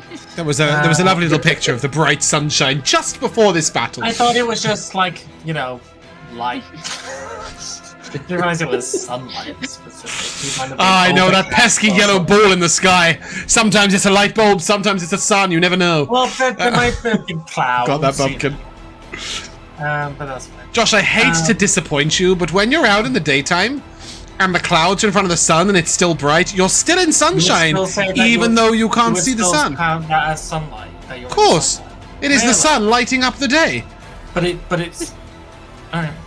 No, what else do you think it is? Moonlight? I would say that it's bright light, but it's not necessarily sunlight, because the sunlight isn't directly on you. Because it's not, it's going through a cloud. So I would say you're just... For clarity, daylight that comes from the sun, in my opinion, is sunlight. So, carry on. Okay, whatever. If it is daylight and the sun is out and you are outside, it is sunlight. Whatever. Does it say? Does your spell state direct sunlight or just sunlight? It's not going to matter here, but it might matter in future. In sunlight. Yeah. Which is why I would say that it's not... Yeah, but... Anyways. That's fine.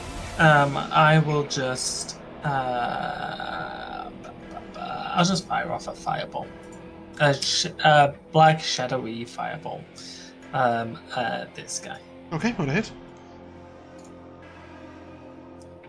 That's a nat 20 for a 26. Right, I do not need you to roll damage. Anything else? Creature is immune to fire damage. It is a devil. Sorry! Anivari! You're up. Well, not all demons are immune to fire. So. It's still a devil, not a demon. I'll keep reiterating devils are immune to fire. No, not all. Just these two. And the other guy that died. Anivari, carry on. I'm gonna ride up to this one and slash out at him. Okay. With my sword. Do you get advantage because you're on a horse?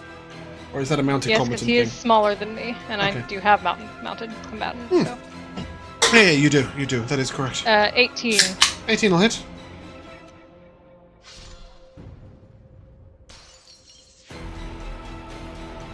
Ah, heck, I'll throw in a smite. Why not? Woo! So it's an extra d8, obviously. Because it is a Yep. fiend. So 19. 19 damage in total. Cool. Yeah. Yep. Anything else? And it has disadvantage on its next attack roll. Cool. And its next attack roll will be against you, as it pokes out with its infernal fork. That's an 18 to hit you. Disadvantage. Yeah, sure. I mean, it missed, The 18 but- missed, yeah, that's why I didn't bother with the second one. Their next attack is a 23 to hit you. Disadvantage. It's only on its next Oh, attack. no, you're right, you're right. So you will take 3 piercing damage and 6 fire damage, and I need you to make a Constitution saving throw, please. Oh, I forgot to make Bumpkin do this. My bad. Natural 20. Well, that kind of makes sense in a way. Cool. He's gonna fly off and. Oh, and he is going to make a tail attack on you as he does. And miss. Well, that was exciting for about 3 seconds. Yeah, he's going to fly up there and go 20 feet in the air. That leads us to the second one, who is going to zap in at you, Dinari. And make an attack roll. That is a 14 to hit you.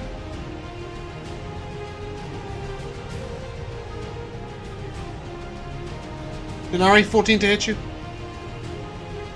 Sorry, that was a no. No. Did you want to react? You don't have to. I'm just clarifying before I slice I you guess up. I do have my reaction back. Yes. Yeah, You do. yeah. No. Okay, It worked cool. fine the last time. Yep. So Opposed. you can spin around at him. Nah. It's a 7. Again. Nope. Okay. Then it's a 22 to hit you. Yeah, that one does it. Okay, you'll take 3 piercing, 4 fire. And I think I do. Yeah, 3 piercing, 2 fire. I think I do need you to make a Constitution saving throw. It's kind of a world in which maybe I don't, but I'm gonna. Yeah, I like this effect. And I want it to happen. Yeah, that's okay. That's a natural 20. All right, you two. Whatever. Calm down. He is going to fly away, going down here and hiding behind the little cliff bit. Weary, he has full cover. No, he doesn't. He has no cover from you there. William, he has full cover from you there. Weary, you're up. Bugger. Well, He doesn't have any cover that from one's. you. Yeah, yeah. yeah, I know the bugger for William, but one of them's, I guess, he's 20 feet up in the air, and so we don't have much range besides me and William, so Dinari's got a long bow. I think I'm going to go for the 120 feet up in the air, so I'm going to get Tim to fly at him. Yep. Make an attack that's 35 feet. Yeah. I'm just going to fly up. Get him, mate.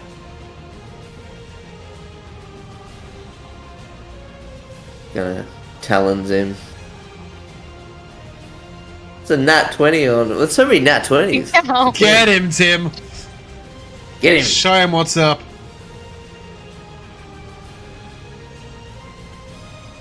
That's 6 plus 6. Nice. He's he is wounded. Not severely. And Tim's gonna fly back. That's 35, so he has 25 feet left. Yep. I'm gonna get Tim to fly over here. And then I'm gonna shoot him.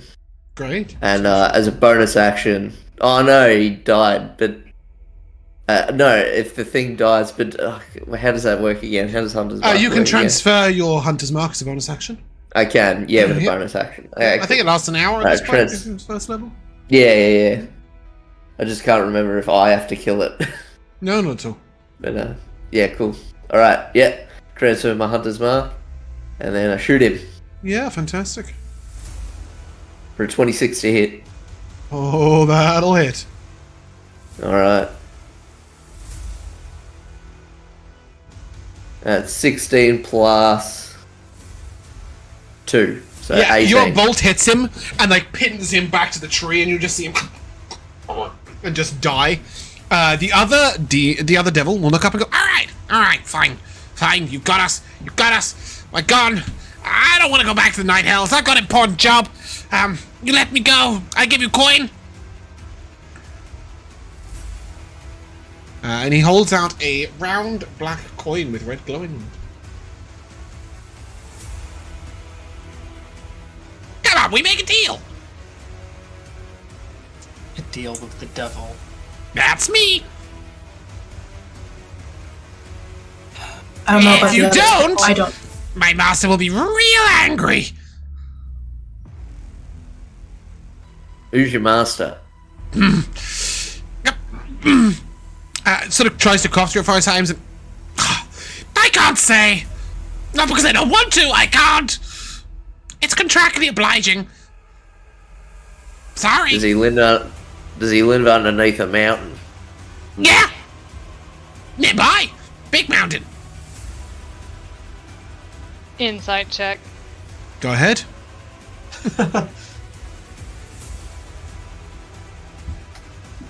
3. Wow. A 3 is useless and tells you nothing. However, you may give me a religion check. And I think maybe Dinari as well. It's a bit an odd one. I'm not sure how well Dinari would know devils specifically, just by virtue of being a tiefling, but I'll add on a D4. it does not matter how slowly you go, as long as you do not stop. So -1 is 15. Yeah, you would know that devils are tricksters, but they're almost never liars. Instead, they will try and make you think something different based on their information. He will tell you the truth, but in a way that might fog your view. Demons are notoriously chaotic liars. Devils are not. They tend to adhere to a strict series of rules. Dinari, what did you get on your religion check? A 9. You heard something about devils not lying. Can't even remember. It might have been Anivari who told you yesterday. But yeah, Anivari, you get the impression he's not lying, and he goes, "So, we have a deal? I'll give you coin, you let me go. My master's not bad. You get to live. Oh, everyone's happy. Right? Hold on. He won't be mad that we've already killed these two. Ah, no, they were useless. Survival of the fittest. As long as his business gets done, then he'll be fine." And what business is that? Can't say! He shouts straight away. And what is But that there's no. coin? Devil coin. Good for you. Big money. Is there anything that we can recall about the coin itself? That we can glean? No, I don't think so. I don't think Okay. so. Though I'm sure you Baldur's Gaterers do know what it is. It's a soul coin. Yes, your characters would not have a Scooby. He says, "Big money." So don't the know. only. I just want it. So the terms of the terms of this agreement is that you give us a coin for letting you go, and that's it. There's no hidden. It's pretty simple. Take coin, let me go. Fly, I leave. Bye. We were only trying to rob you.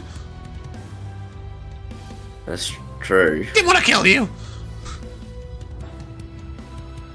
And your master will come for us if we were to kill you now. My master will come if the business doesn't get done. And I you're must do doing business. the business. I am. All Is- the business. Is there others that are doing this business? There were, but you killed them. He points So you're to the two only corpses. one left. We started with 3. Then you killed 1. Then you killed another one. Now there's just me. He very awkwardly holds up like the fourth finger, which is like so he can't even get it straight. Like it's a very silly interaction. Is your business going to hurt people? Any people? Any people? Yes, definitely. Just one though. Don't worry, he's not a nice man. We hurt not nice man. Is that man's Atticus? No! Don't want anything to do with the wizard! I suppose you could sell in the coin, but no! We don't go near the wizard! Atticus dangerous!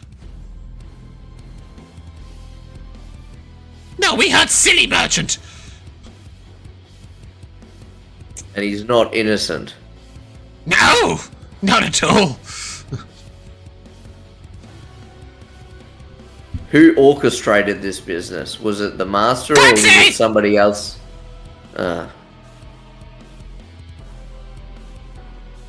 If you die here, you wake up again in the hells. But if master kills me, never come back. Very sad. Take coin, let me go! Won't rob anyone else for a whole day! How powerful is this master? I don't know how to count that. Big power. Many power. Super power. How many of you would it take to kill your master? Not possible. Not possible. No. 60 million mediums all die. How many of us do you Not think? possible. Not possible. No. No. One big wave of hand and you go boom! I'm starting to like the coin option. Take the coin, let me go! Bye-bye! I won't rob a traveler a whole day! And then we go hurt the merchant, but that's okay because he's not innocent! Give us a name for the merchant. Ready. Bear with. I do have it, but I need to find it. Varane. In his accent. Now give us eye color, hair color, stature. He doesn't know. But did you all come from Durban? You did, right? Originally? Yeah, we visited at least. You all been there at least, right? I'll take a history check. William, you can roll with advantage. Maybe Weary with advantage as well, actually. Why? Why? Can I get it for living there? No, I don't think this is something you would ever deal with. But you might have heard the name.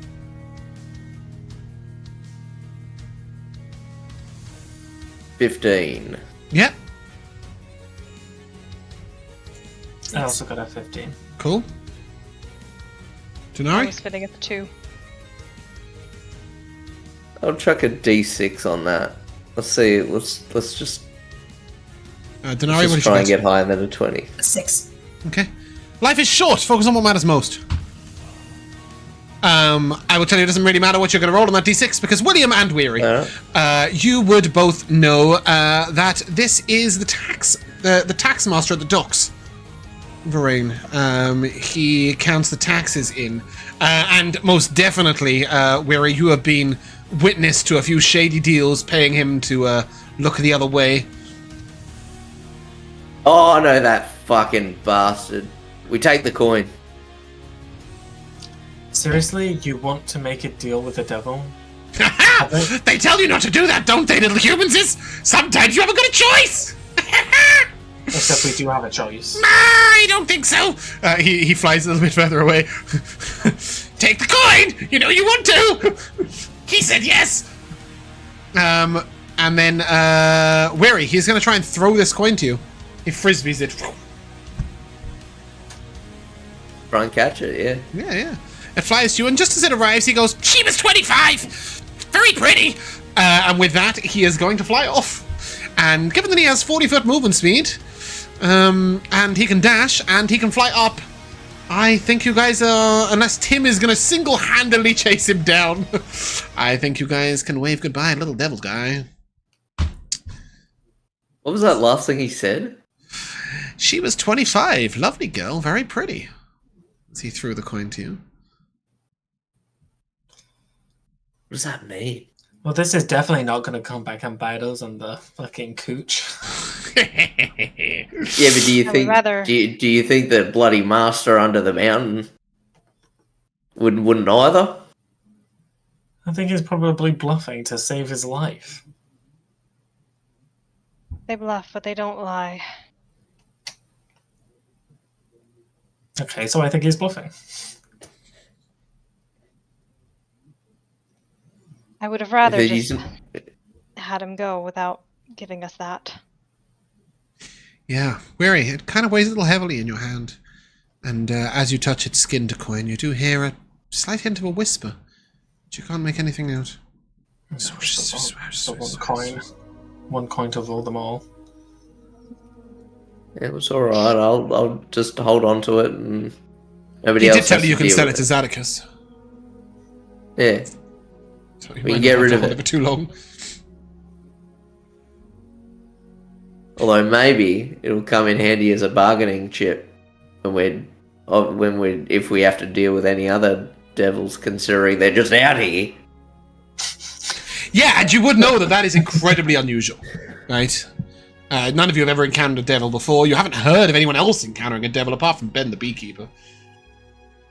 Speaking of Ben, above table and then back in roleplay. Maybe we can use this to help Ben. For all we know, maybe we can bargain for his, safety. If his weakest, supposedly, servants are out here throwing them away, I doubt he has much use for them. Also, we'd have to find that devil first, and we have no idea what he really looks like. Assuming he's the same But if- one that Ben made his deal with, as well. Yeah, exactly. And I can make the deal and be like, you're not involved. How about that? Also, I think we've already got that done already, so maybe don't think- make any more deals for anyone. Well, I've already I made think- one. What's a few more? Go I on, think he's made Elora. enough deals. There we go. Me too. Also, what did it mean by she was 25? Yeah, can we roll like insight on that or something? Yeah, which one of us is hiding something in their background? Yeah, you haven't really got a clue, but Weary, as your fingers touch the coin, you do hear a faint whispering. And the more you think about it, the more you think it does sound a little feminine. You may keep that to yourself if you wish. Soul coin. It's her soul. As a player, yes, we all know that. As a but player, yes. yeah. Yes. As I don't know characters, that. I haven't played Baldur's Gate 3. all right. So a soul coin is quite literally what it says. It is a coin that contains a soul. They are traded in the Nine Hells, but as players, as characters, you really haven't got a clue what you're holding. But the more you hear that whispering, the more it sounds feminine, the more it creeps you out, the more it reminds you that I didn't give you any XP. Huh. Should do that, shouldn't I? She is reminding me of that. Just across, like several feet away, just this whisper is like, XP. Yeah. You guys get 50 XP. You get 400 to the fight, and 50 for taking the soul coin, for a total of 450. 50. Nice. The two that are dead, you do see that there is a spear and a fork, very clearly magical in nature, that you may take if you wish. By a fork, I don't mean like just a hand implement. It's like sort of a short and then like little two prongs. You can eat our pastries with a fork. I will pick up the sphere. That is a Hellfire Spear that does an additional D6. No, it's just a Hellfire Spear. But can inflict an infernal wound. So a humanoid stabbed by that can contract an infernal wound, which is like a decaying of the skin that can be fixed by healing hit points. But just take a Hellfire Spear. The Infernal Fork is a Hellfire Dagger that deals an additional d6 of fire damage. They do feel a little cold and sharp to your touch. They're not comfortable to wield. I'd like to... Sorry, go on, Jack. Oh, just chucking them in Groot loot, or is anyone taking them? Yeah, I don't think I want it after picking it up. Or are we I'll put it in leaving the it? wagon. Fucking oversensitive Alright. like Joshua. I muted myself and then hurt myself through yours. You're blowing your nose too hard. Listen, man, Loxodon's got to do what Loxodon's going to do.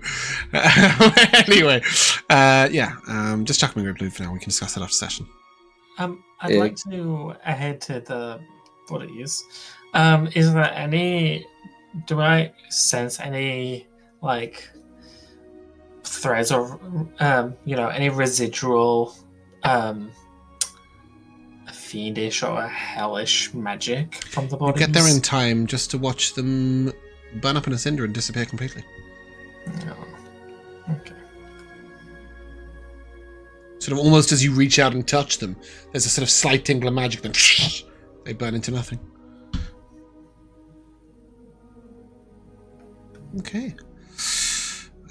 Is everybody okay enough health-wise to continue along the path? Great.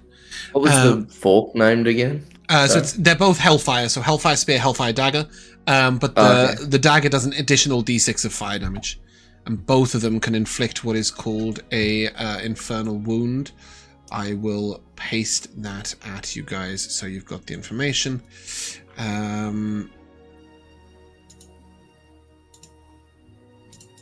I will put this in Discord if that's okay, because it won't format properly in thingy. Oh, sorry, Bumpkin. I was expecting to tab to the Freedom Chasers channel, not our DMs. Yeah, it's there. That's the Infernal Wound thing. Alright. Cool. As you guys continue onwards, there is, once again, that sort of strange piece, as everything is a little bit too organized, too correct. The trees are perfectly evenly spaced. Every tree is exactly the same shape. The path sort of feels like it's drawing you onwards. You see no signs of wildlife whatsoever. And after a while, where it was. You come across a few strange crystals and lights along the way, and a series of arches. You know you must be approaching the Wizard's Tower, but you can't see it from where you are.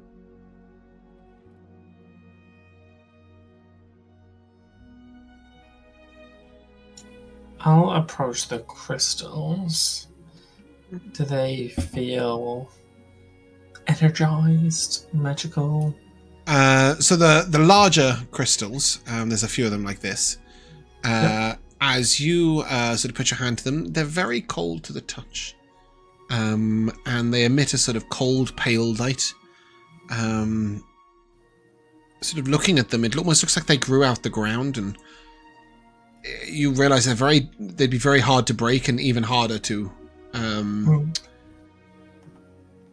excavate. Yeah.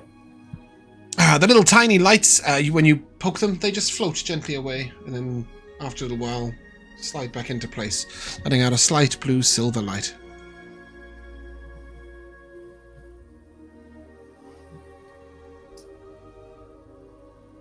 As you pass through the arch, you all feel a sort of sound. Like it's sort of... It feels like sort of you passed through a pocket of air a little bit.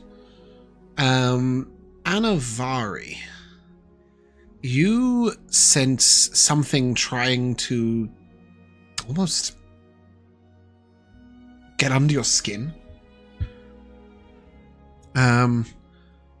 Seraphina gave you a necklace, right? It was a necklace.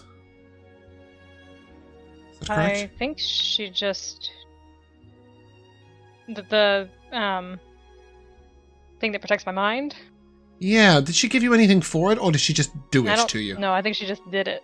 Okay, yeah, so you definitely feel like her presence, almost like a hand on your shoulder. Whatever it is, it sort of fights off the feeling as you pass through.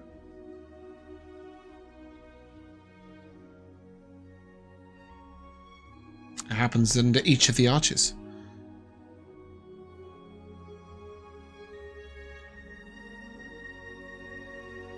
Is anyone doing anything, saying anything? Place is so like regal and beautiful and serene. What's is this like all wizardly places, William? Is this what, sorry? Is this like all wizardly Is this like- places? I'm not a wizard, so I wouldn't know. Oh, you're not a wizard? Well, what are you?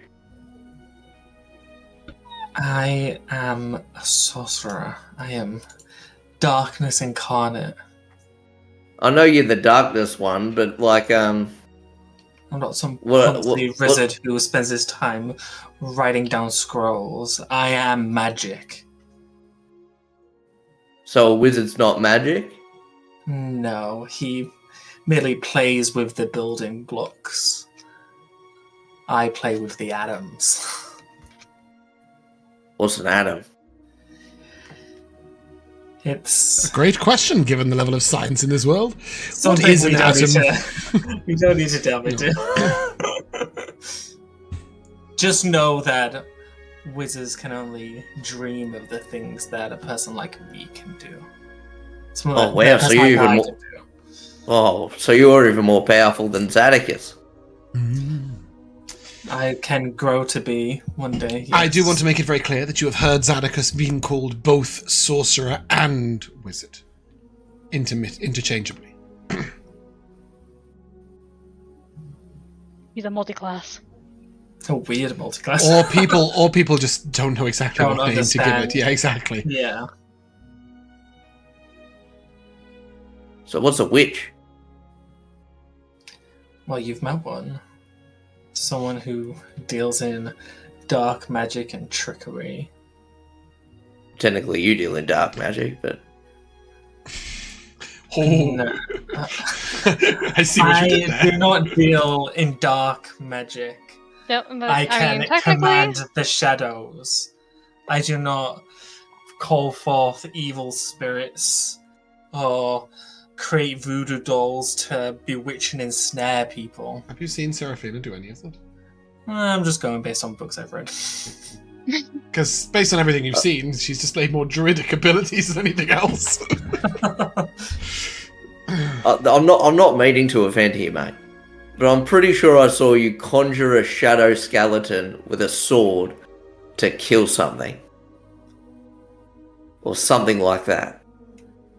I have conjured shadow before, but I have never raised the dead. Nah, but it sort of looked like it. To me, at least. Maybe it's just Well, the light or absence of. Humans are notorious to having bad eyesight, so. But, To the guy with the best perception in the party. I mean, but I'm referencing. Yeah, like, you summoned a shadowy figure, right? Who Yes. sliced her throat. Yes. So you and the wizard are different. Yes, very different. And so he plays with magic and you are magic. Correct. And so you assume. how does he get magic versus you? He merely borrows magic. He pulls from it with his spells. I merely embody magic. It's just a fancy way of saying you're pulling it out of the crack of your ass. Please, we don't need to delve into how you carry so many weapons on you. Just the endless inventory. She only has 3, I think, right? Axe, scimitar, bow. Yeah. It's It's not too And many. I'm saying, like, I'll do like put my arms out, like, you can see them all. Not Can I? Later on in the campaign, perhaps, we might see her manifest many more.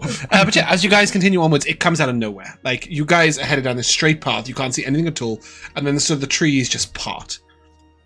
And standing before you is a tower. You were expecting something sinister, something more, and instead, what you see is something quite beautiful. Standing before you is a swirled tower of white marble, with blue crystal veining up it.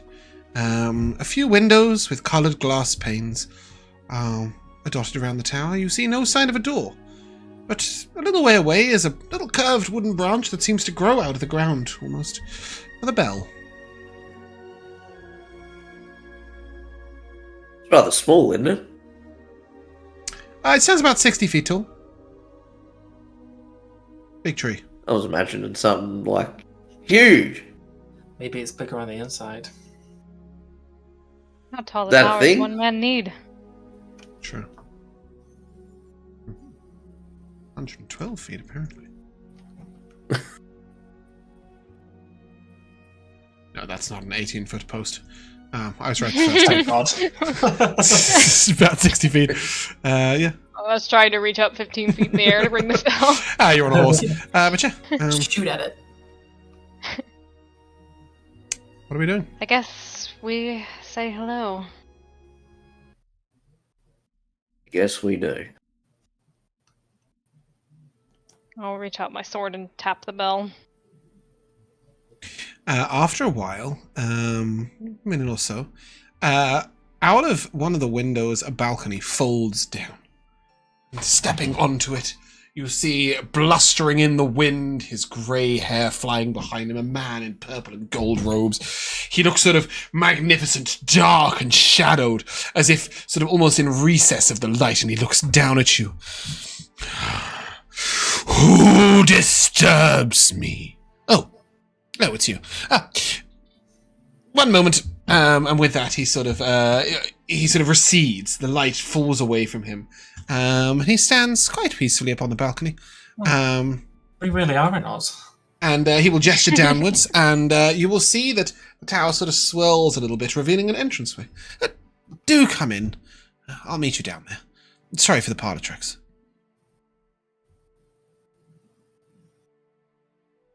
It's all good. Yeah. See the passenger before you? He sort of calls out from inside the tower somewhere. You hear his voice sort of just drift on out. You can just bring the horses in. No problem at all. And the cart.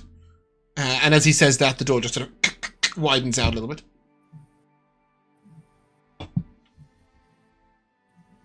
I mean, I'm starting to like this guy. I'm not gonna lie. Well, he did marry the witch, though. Perhaps all is not what it seems. He did Well, he divorce also the witch. divorced her. Hey! Great minds.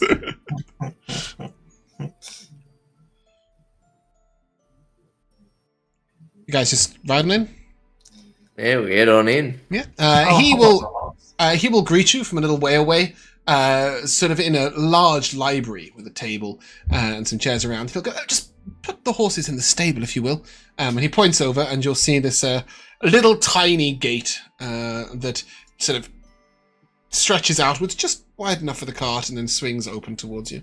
And you'll see a little stables inside. There are 4 pens and space for a wagon, all perfectly sized to your mounts and your wagon.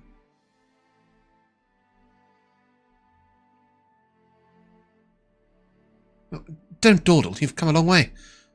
Come on. We do so. Okay. Yeah. Well, come in. Take a seat. I'd offer you tea, but perhaps a little too reminiscent of recent times.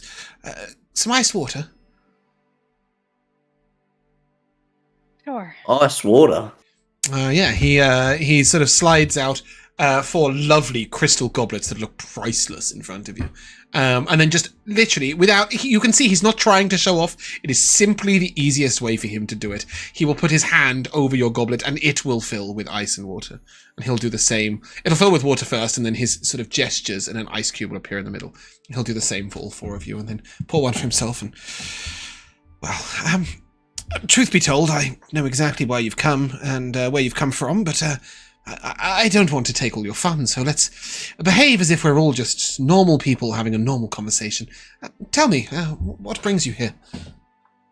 I'm Zadicus, by the way. I'm sure you knew that, but I don't want to assume.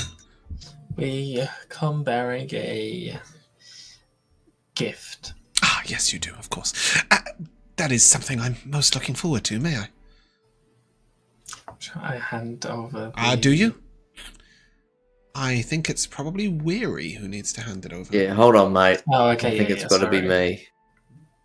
Yes, we've got to be quite precise with these things. We don't want it to upset any ex-wives.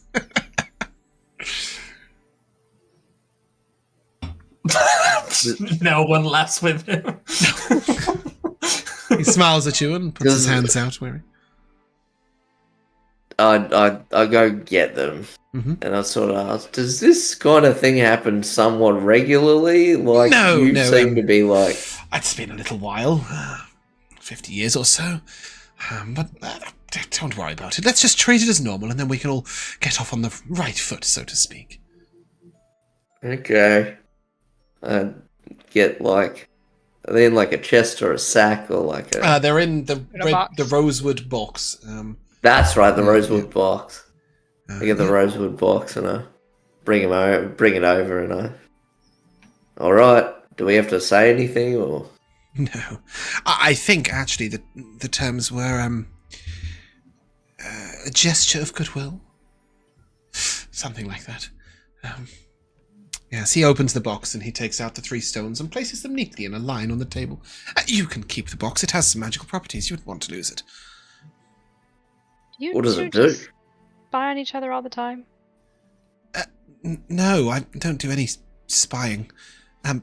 Forgive me, you're sort of shouting everything you think at me. There's not much I can do about it. A blessing of our short fling, a couple of centuries ago.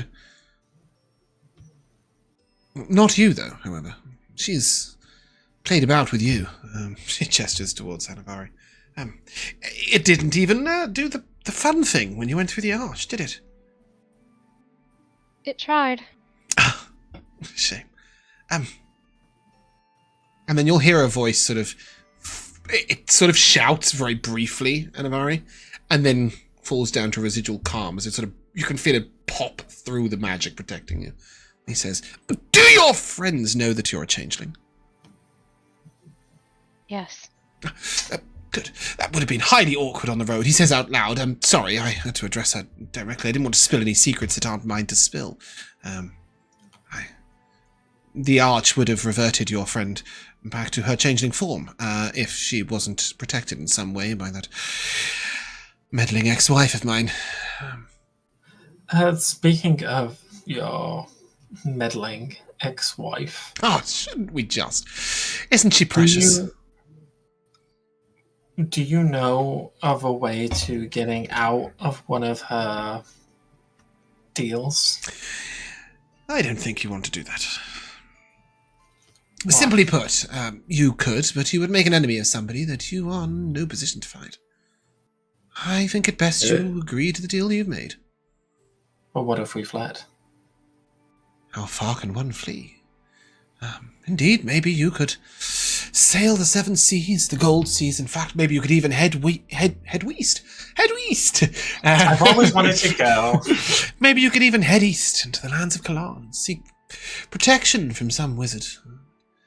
I think it will be far easier for you just to complete the deal. Besides, you've come so far. And so little is left. One might say, given your name, he looks to Weary, that a little rest after the ritual might do you some good. If one was prone to such silly puns. Oh. I don't know if I'm going to be able to rest after that deal, mate. Oh, you will. You will most definitely be able to do almost nothing else. At least 10 days, perhaps 20, it might lay you to rest. I could perhaps brew you a brew to... What a stupid sentence. Brew you a brew. I might as well concoct you a concoction. Or create you a creation. I could brew you a potion that would help you recover very quickly after the fact, but frankly, I think that might defy the point. I think it's a good lesson to be learnt. If perpetrated by one with ill intent. I suppose she has to manufacture her youth somehow. Do you have any more information than what she gave us about what she's actually doing or what she's taking away? Yes, she's absorbing some of his ether, some of his life force, so to speak. Magic, if taken from a magic user. I believe, Weary, if you don't mind me saying, you do have some minor magic to you. But it will draw on some of your life force too. However, in the essence of the youth and the short-lived, you will recover after, a few weeks. It'll be like a strong bout of the flu for you. For her, however, it'll be like a jolt of pure ecstasy. She will feel young and vigorous and free and fairly spontaneous, and her sex drive will be increased multiplicatively. After which she will maintain her longevity. Will it shorten his life at all? No, not at all. Well, perhaps the regret might, but the actual physical act, not in the slightest. How much can she take though? Because mate, I'm pushing it. You're getting on in years, you feel? Is that so? Is that why you name yourself this? How old are you? You tend to lose count after a while. Yes, I feel the same. I kept count till about the second millennium, and then I kind of gave up on it. Can I do something? Sure, but he will look briefly to Weir and say, I fear your years, however, are a little less. You would think you could keep count at least to 100 or so. Yeah, I'm definitely younger than 100, but... Indeed you are. You would be, either a corpse or a cheetah, if you were in your hundreds here. I'd say you've got at least a few decades left on you, and it shouldn't shorten your lifespan. Sorry, Josh, what would you like to do? I'd like to use a sorcery point to subtle spell minor divination on Weary to find out how old he is exactly. Alright, yeah, okay. Does Weary know how old Weary is? Yeah. He's 70. Jesus. Holy cow. Yeah. He's Holy old. hell. He's really old. He's doing good for his age. You see, like... Yeah. It's all the fish. It's all the omega-3. Yeah, it's the omega-3. Yes, I cast this subtly, so there's no, changing, shadows or anything like that. But the wizard's head, the sorcerer's head, Zadocus's head, will tilt slightly towards you as soon as you even begin the very first moment of that magic. He looks at you, considers you for a second, then looks away. He sort of does a sharp look towards Dinari and then Anivari and then back to Weary, sort of almost to disguise that he noticed you. But William, you will notice that he was very aware. Yeah, that's fine. But when I find out how old you are, there's a very sudden look of surprise on William's face that I then try and hide. And you'll hear a voice arrow into your mind. I see that you also like to pry into other people's secrets. Surely his age isn't a secret. I was just curious. He didn't share it. And at the same time, he says to Weary, well, still, I think you've got a couple of decades left on you at least, and the witch will in no way shorten your life. I'm going to cast message back. You don't need to cast message. That's a whispered spell out loud. Just think at him. Yeah. Yeah. Sorry, this is a regular conversation Josh and I have. No, to remind him that message is not telepathy. Cast message. Yeah, but message is not telepathy. You want to actually out loud whisper? Cast message. Okay. Yeah, sure. Okay, you out loud whisper. Everybody will hear that you're whispering, but not what you're whispering. Yeah, I'm just gonna say, just because information isn't given doesn't make it secret. I'm surprised you and Seraphina don't get on better. Well, he looks around to you and...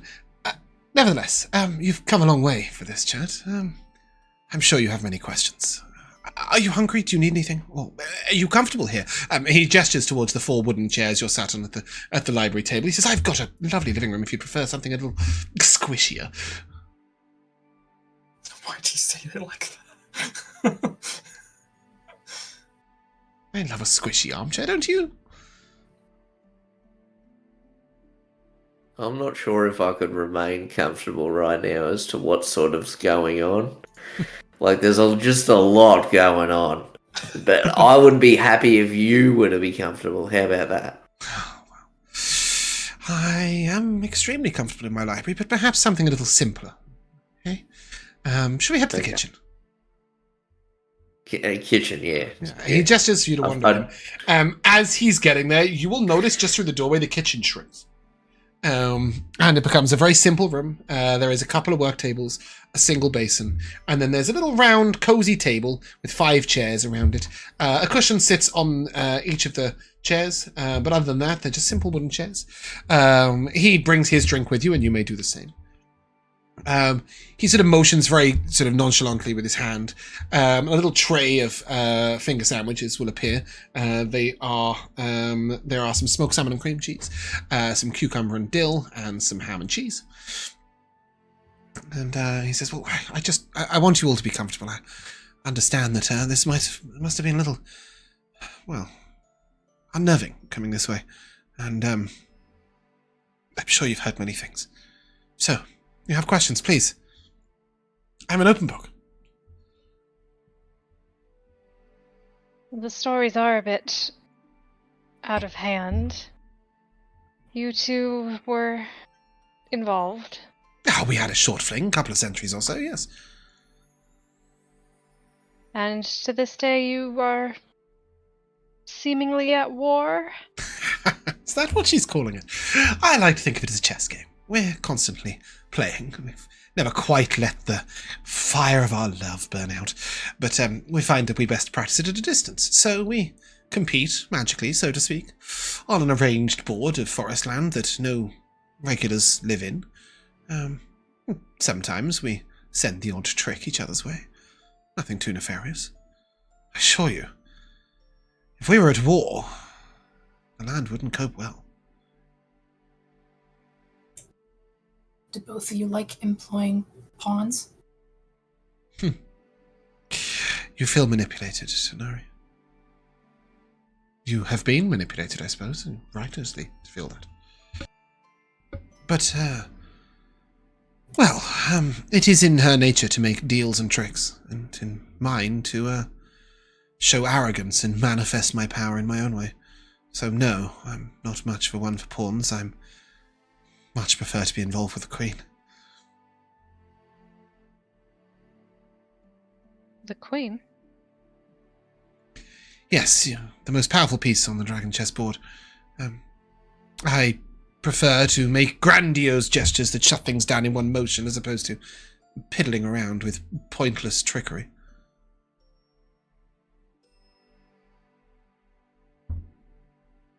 You speak of her in fondness still.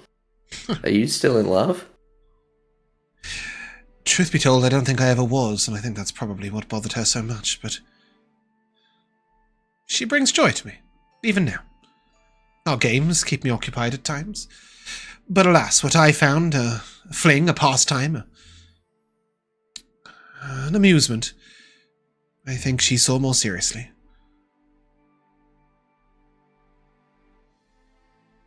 And this is what you do to fill your time?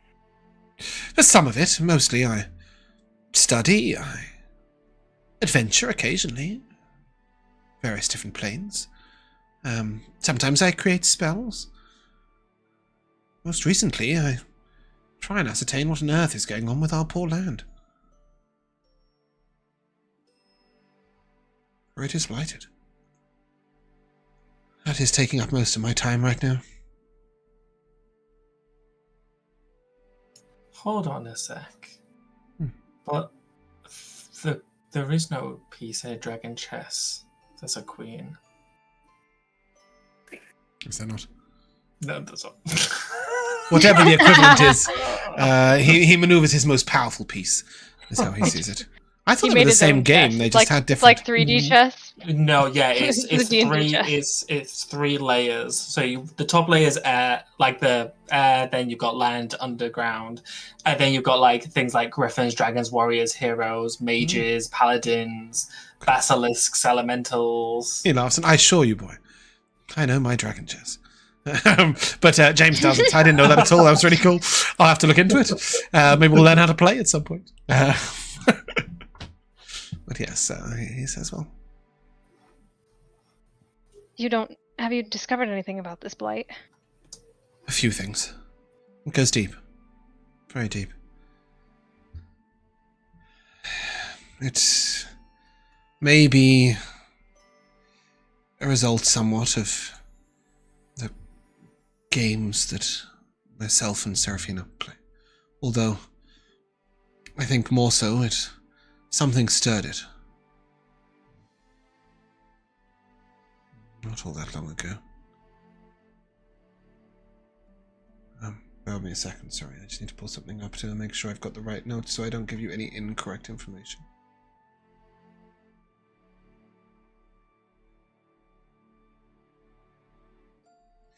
Yes, the Blight is travelling far. I believe it affects most of Voldar and Karaim. The magic of the elves probably shields it from Nestre. I'll put you guys on the regional map so that you know what the hell I'm nattering about. That's a very, very big regional map. Can we do a somewhere in between? Does that give us a little bit of information? Yeah, you can just about see. So Karaim is where you guys currently are over there. And Nestre is there, and then Voldar is the whole of this land. The alternative is to put you on the Archipelago map. So now you've seen that, I'll put you on the Archipelago map. He's telling you it sort of encompasses this triangle. That's a square. That's completely. And there you go. Well, but he thinks the elves. He thinks the sections. He thinks that Nestre would be shielded by the magic of the elves, indeed. And this started from the two of you here, you think? No. I think we may have influenced it so that it is more dramatic in this area. Certainly the lake seems to be a focal point. Perhaps our magics have weaved with this blight unknowingly. Truth be told, the meddling of that druid probably changed it as well. There are powerful magics at play on this land.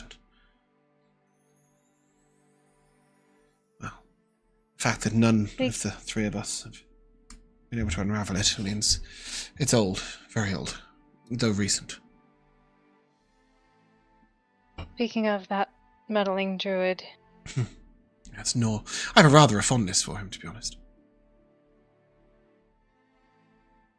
He's a lot to take in. He is currently with Ben, the beekeeper. The honeymaker. Yes. He makes excellent honey. Something's happening to him. Oh. Don't be too He's specific. Changing. Oh. It's something to do with. And I say the name of the god whose name I can't remember that starts with a V. Vela. The god of nature and life? Well, sure, maybe. Most things are in some way. Changing in what way?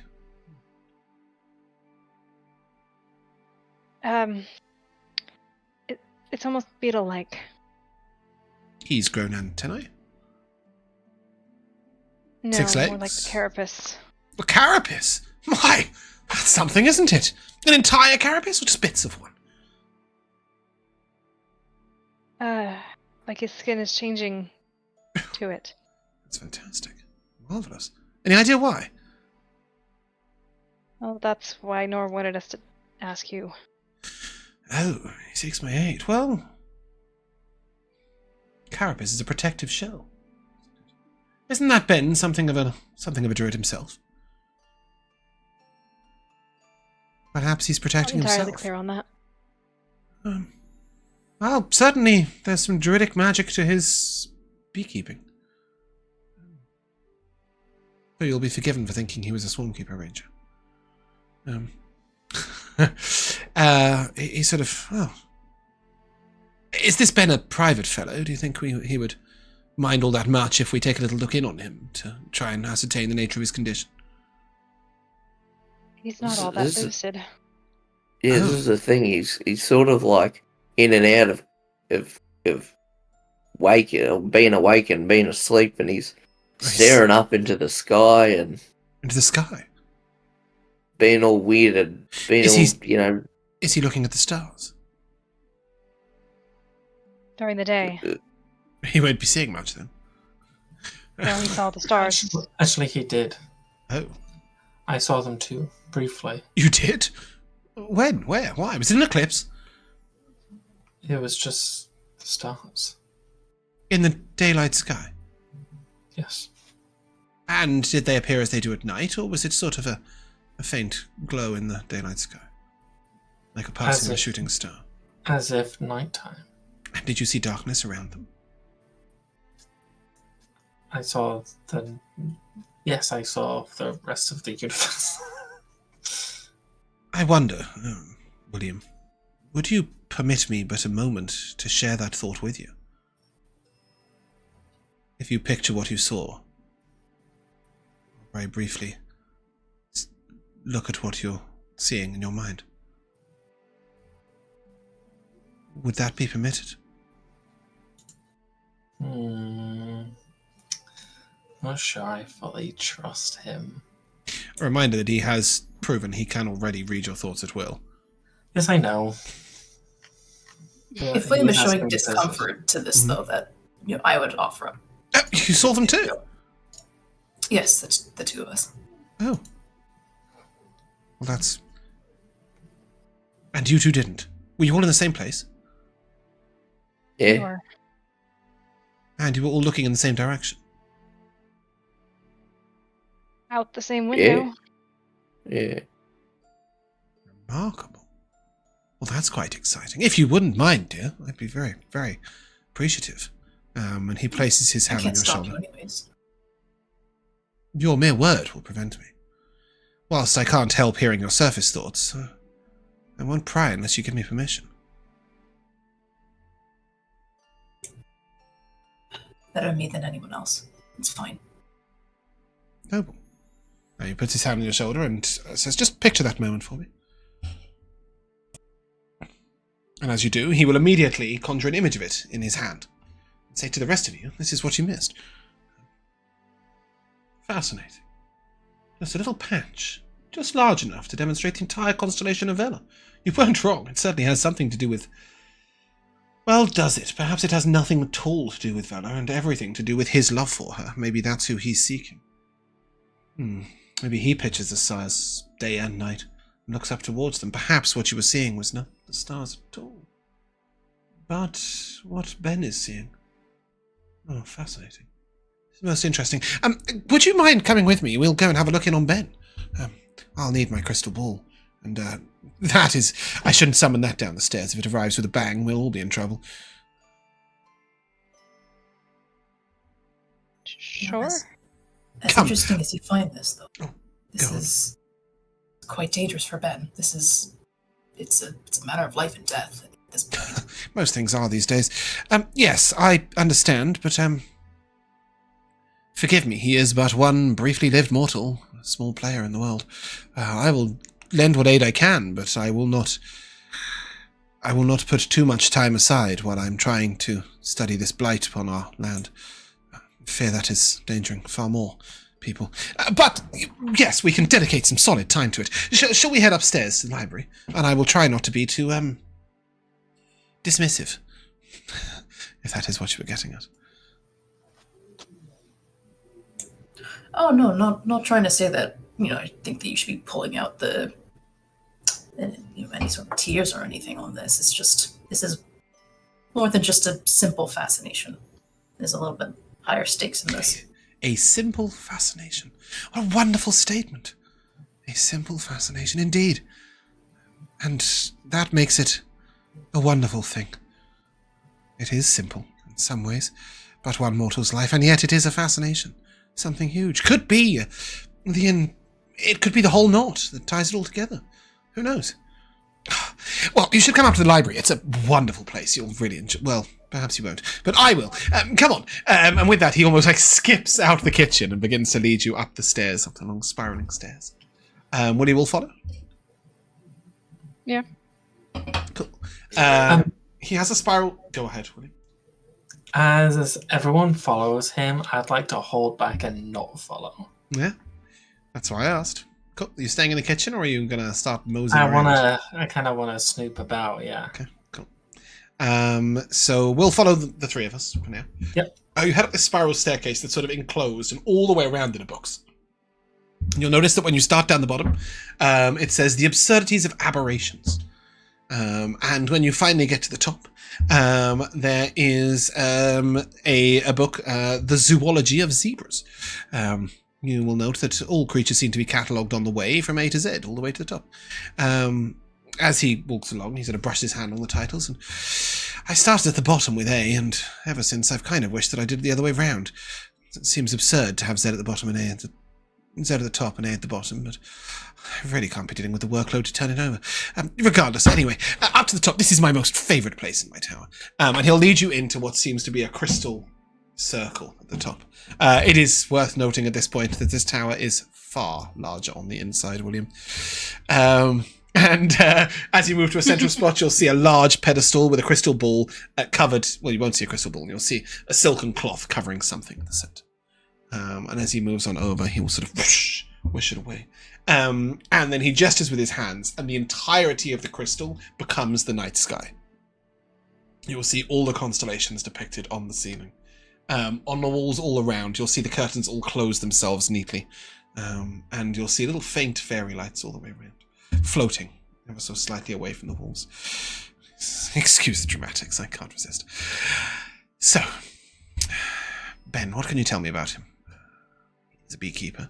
Where does he live? A little way out of Norvina? Somewhere? To the east. Or perhaps... One moment. Should we do something else first? And with that, he will sort of enact the crystal ball. And William, what are you up to? Oh, Lord. I'm just kind of snooping around, I suppose. Are you in the kitchen, or are you heading into the main big library area? Well, not the library, because that's what... No, there's a downstairs sort of open library with like regular books, and then his personal library was up the top. Where you first came in, there was that wide open. Yeah, if there are the two rooms downstairs, then the library. Yeah. There's lots of rooms downstairs, but that's the first room you come out into. Sure, yeah. Yeah. Are you pulling a few books off the shelf? Are you looking at the titles? What are you up to? Yeah, I'm not trying to like rummage per se, or at least not until I find something to rummage.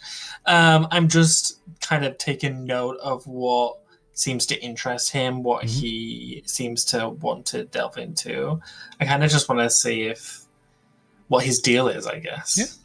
Yeah. You'll see a series of books, Eamon's Travels, with all the different sort of areas, Guide to the Glaciers, Adventuring in the Arctic, that sort of thing. Somewhere else, you'll see Understanding Elementals, Understanding Monstrosities, a Combat Analysis, full series. You'll see a bunch of tourist guides of all different places in the land. You'll see books on travels, annotated diaries. You'll see a series called Apprentice to Master, which tells you all about blacksmithing, alchemy, brewery, calligraphy, carpentry, etc. There's a connoisseur's guide to cuisine, a bunch of different books, some recipe books.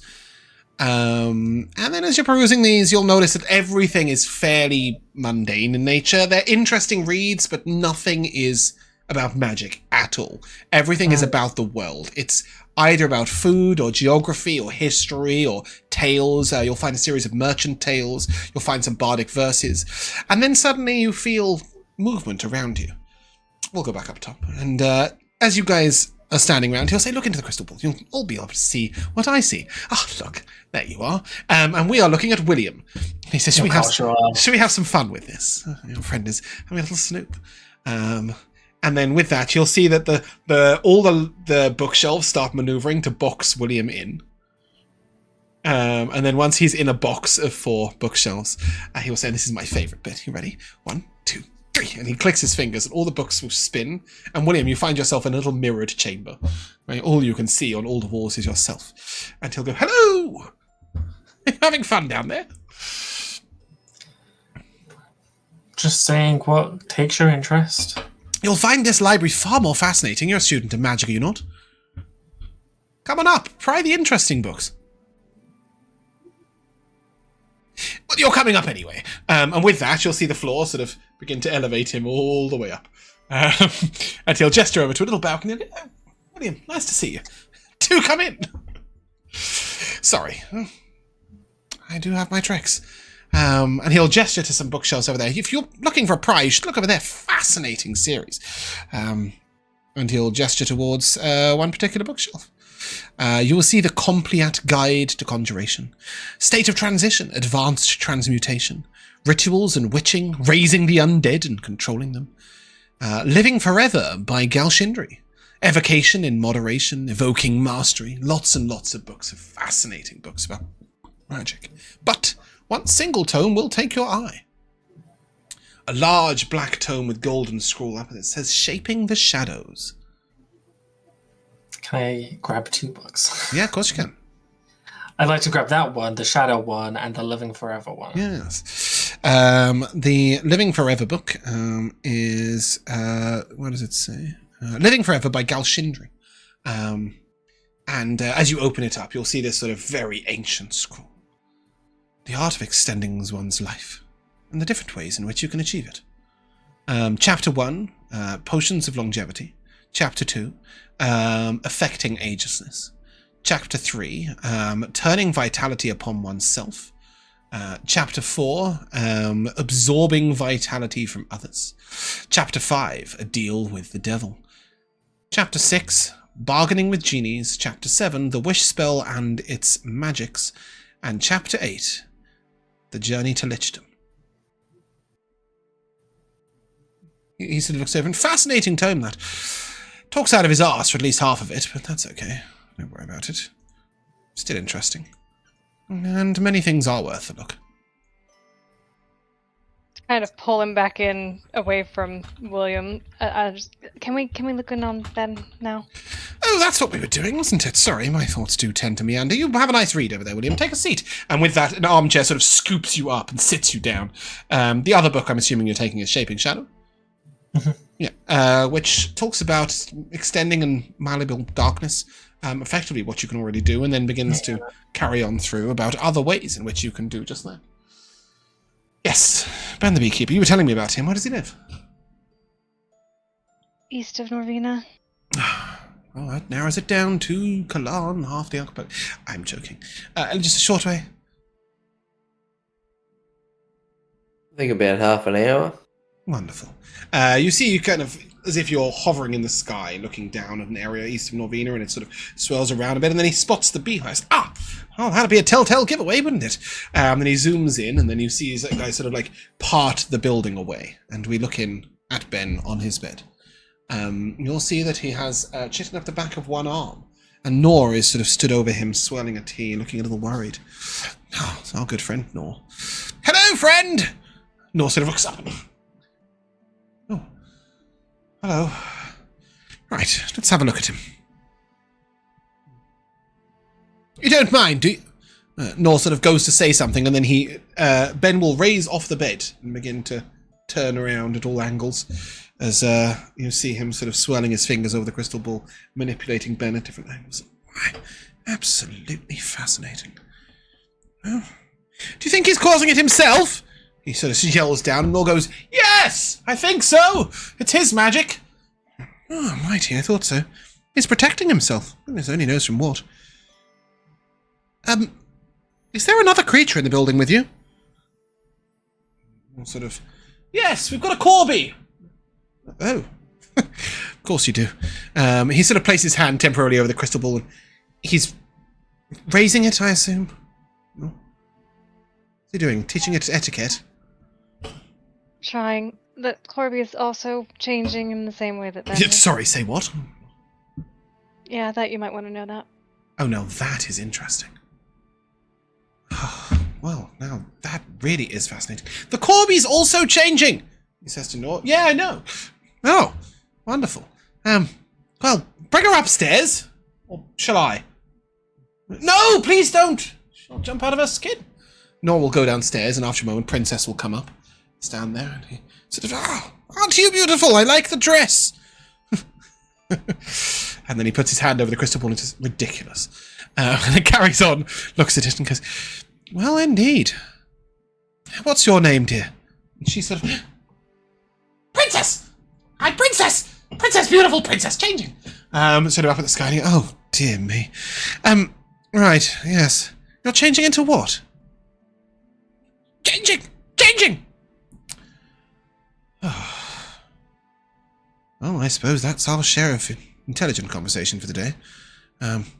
He sort of peers in and... Oh.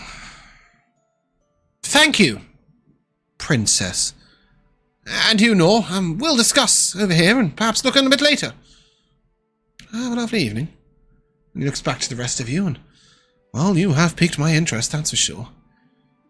But, yes, I think, he sort of waves, and a mage hand sort of pulls off a few different books and brings them over and stacks them up on the table. And it would seem I've got a bit of light reading to do.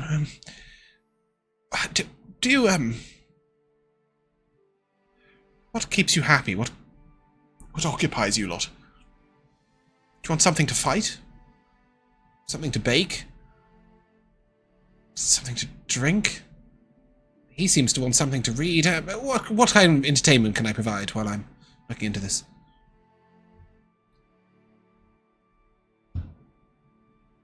Reading sounds good. Oh, wonderful. Any particular topic? He looks to Anivari. Most of my reading has been strategy guides, so... The art of Warcraft? The most puissant art of defending oneself? So not that. Oh, not that. Anything Right, like I that. see. Have you read Eamon's Travels? No. Oh, they're fantastic. I suppose you spent a fair amount of time in the forest. Why don't you try forging through the forests? He's a great writer. And he will gesture, and a book will sort of fly all the way up from downstairs and land in front of Anivari, and he looks to Weary. And what about you? You don't strike me as much of a reader. No offence intended. None taken. No. Well, unless we can sort out fishing, which we don't have to. The fishing here is excellent. A most wonderful pastime, a pastime for the greater mind. You'll find a large lake just down the stairs, a little way through the back door, past the stables. Take a left after the kitchen. Do you mind if I just send you there? My fishing equipment's there. Yeah, why not? Great, off you go. And he sort of gives him a little push, and Weary just disappears. Weary, you will reappear next to a large lake, but with a roof over your head, as if you're still in the tower. What the fuck is going on? You will see a nice little bench, a series of fishing equipment, a little stack next to it for some books, and you'll see a series of drawers and a little label on the top that says bait. If you can read that, can you read that? Yeah, I can read. Just checking. Yeah. So with that, you may get to fishing. And he looks at Dinari and what of yourself? You got any books or places related to alchemy? Oh, have I? Fantastic. How far are you in your alchemical journey? Do you know how to make mana potions? I suppose that wouldn't be too useful for me.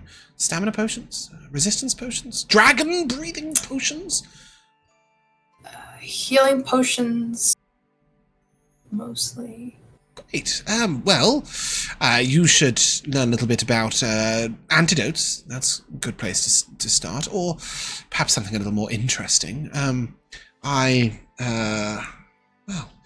let's have a think. And let James have a brief look. As I will pull up a book called... No, I need to search it. It's too many. Advances in Alchemy. And it will start off with healing potions. It will work its way through to some more interesting potions. 2 potions that might take your interest are potions of strength, varied giant strength potions, and a series of potions that allow you to fly, breathe underwater, all sorts of things. Adapting to the environment. There's the 4 I of think you. there's also a particular interest in stamina potions as well. Yeah, absolutely. Like the ones that potion of energy. Yeah, you can definitely read all about the potions of stamina and rejuvenating drafts. You guys are going to be chilling here for a couple of days, unless you interrupt him. So for now, we will push you off to go do some studying, and you may gain 30 experience points for arriving in a new place, and 100 experience points for finding out a bit more about the Blight, and 150 experience points for handing over the stones, for a total of 280. And we will come to the timeless tradition of MVPs. I don't know why I started that sentence in his voice. Let's...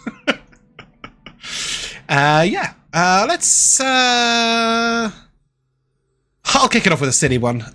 When William said, I can't access my magic here, and somebody said any of it, and William said no, and Weary said, no as in no, or no as in yes? Which gave me an absolute cracking laugh. That's an Aussie thing. Yeah. That's an Aussie thing. Yeah, they go, yeah, no, nah, yeah. And they both mean, like... completely different things or the same thing? Yeah, no. Yeah, nah is no, and nah, yeah is yeah. Love that. It's also a very Canadian thing, too. Oh. Yeah. Oh, is it? Really? There you go. The whole conversation just be like, yeah, no, yeah, no, yeah, no. That gave me a good chuckle. Jack, your MVP. I'm gonna go with two. One a serious one where it was bloody Dinari going like we talked about it in the break where she's just like having the conversation with William and being like, "Oh, I stern bitch all the time." Is that how I come across? And it's like, yeah, you kind of do a little bit. Like, she's like, "I thought we were having a normal conversation." It's like, nah. I thought there was about to be a fight. That was about to break out. I love that bit of little sort that was so good.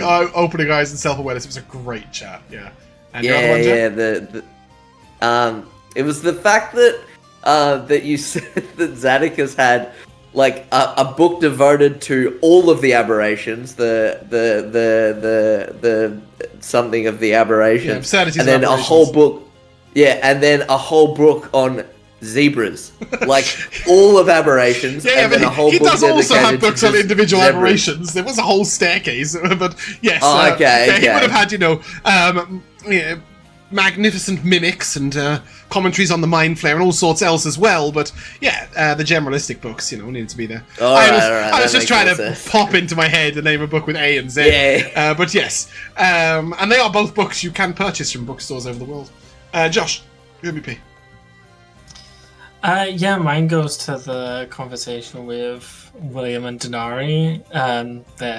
Our characters have butted heads quite a bit recently, so it was quite nice having a softer moment for them to bond a little bit more and get a little bit more information on Dinari as a character and her interests.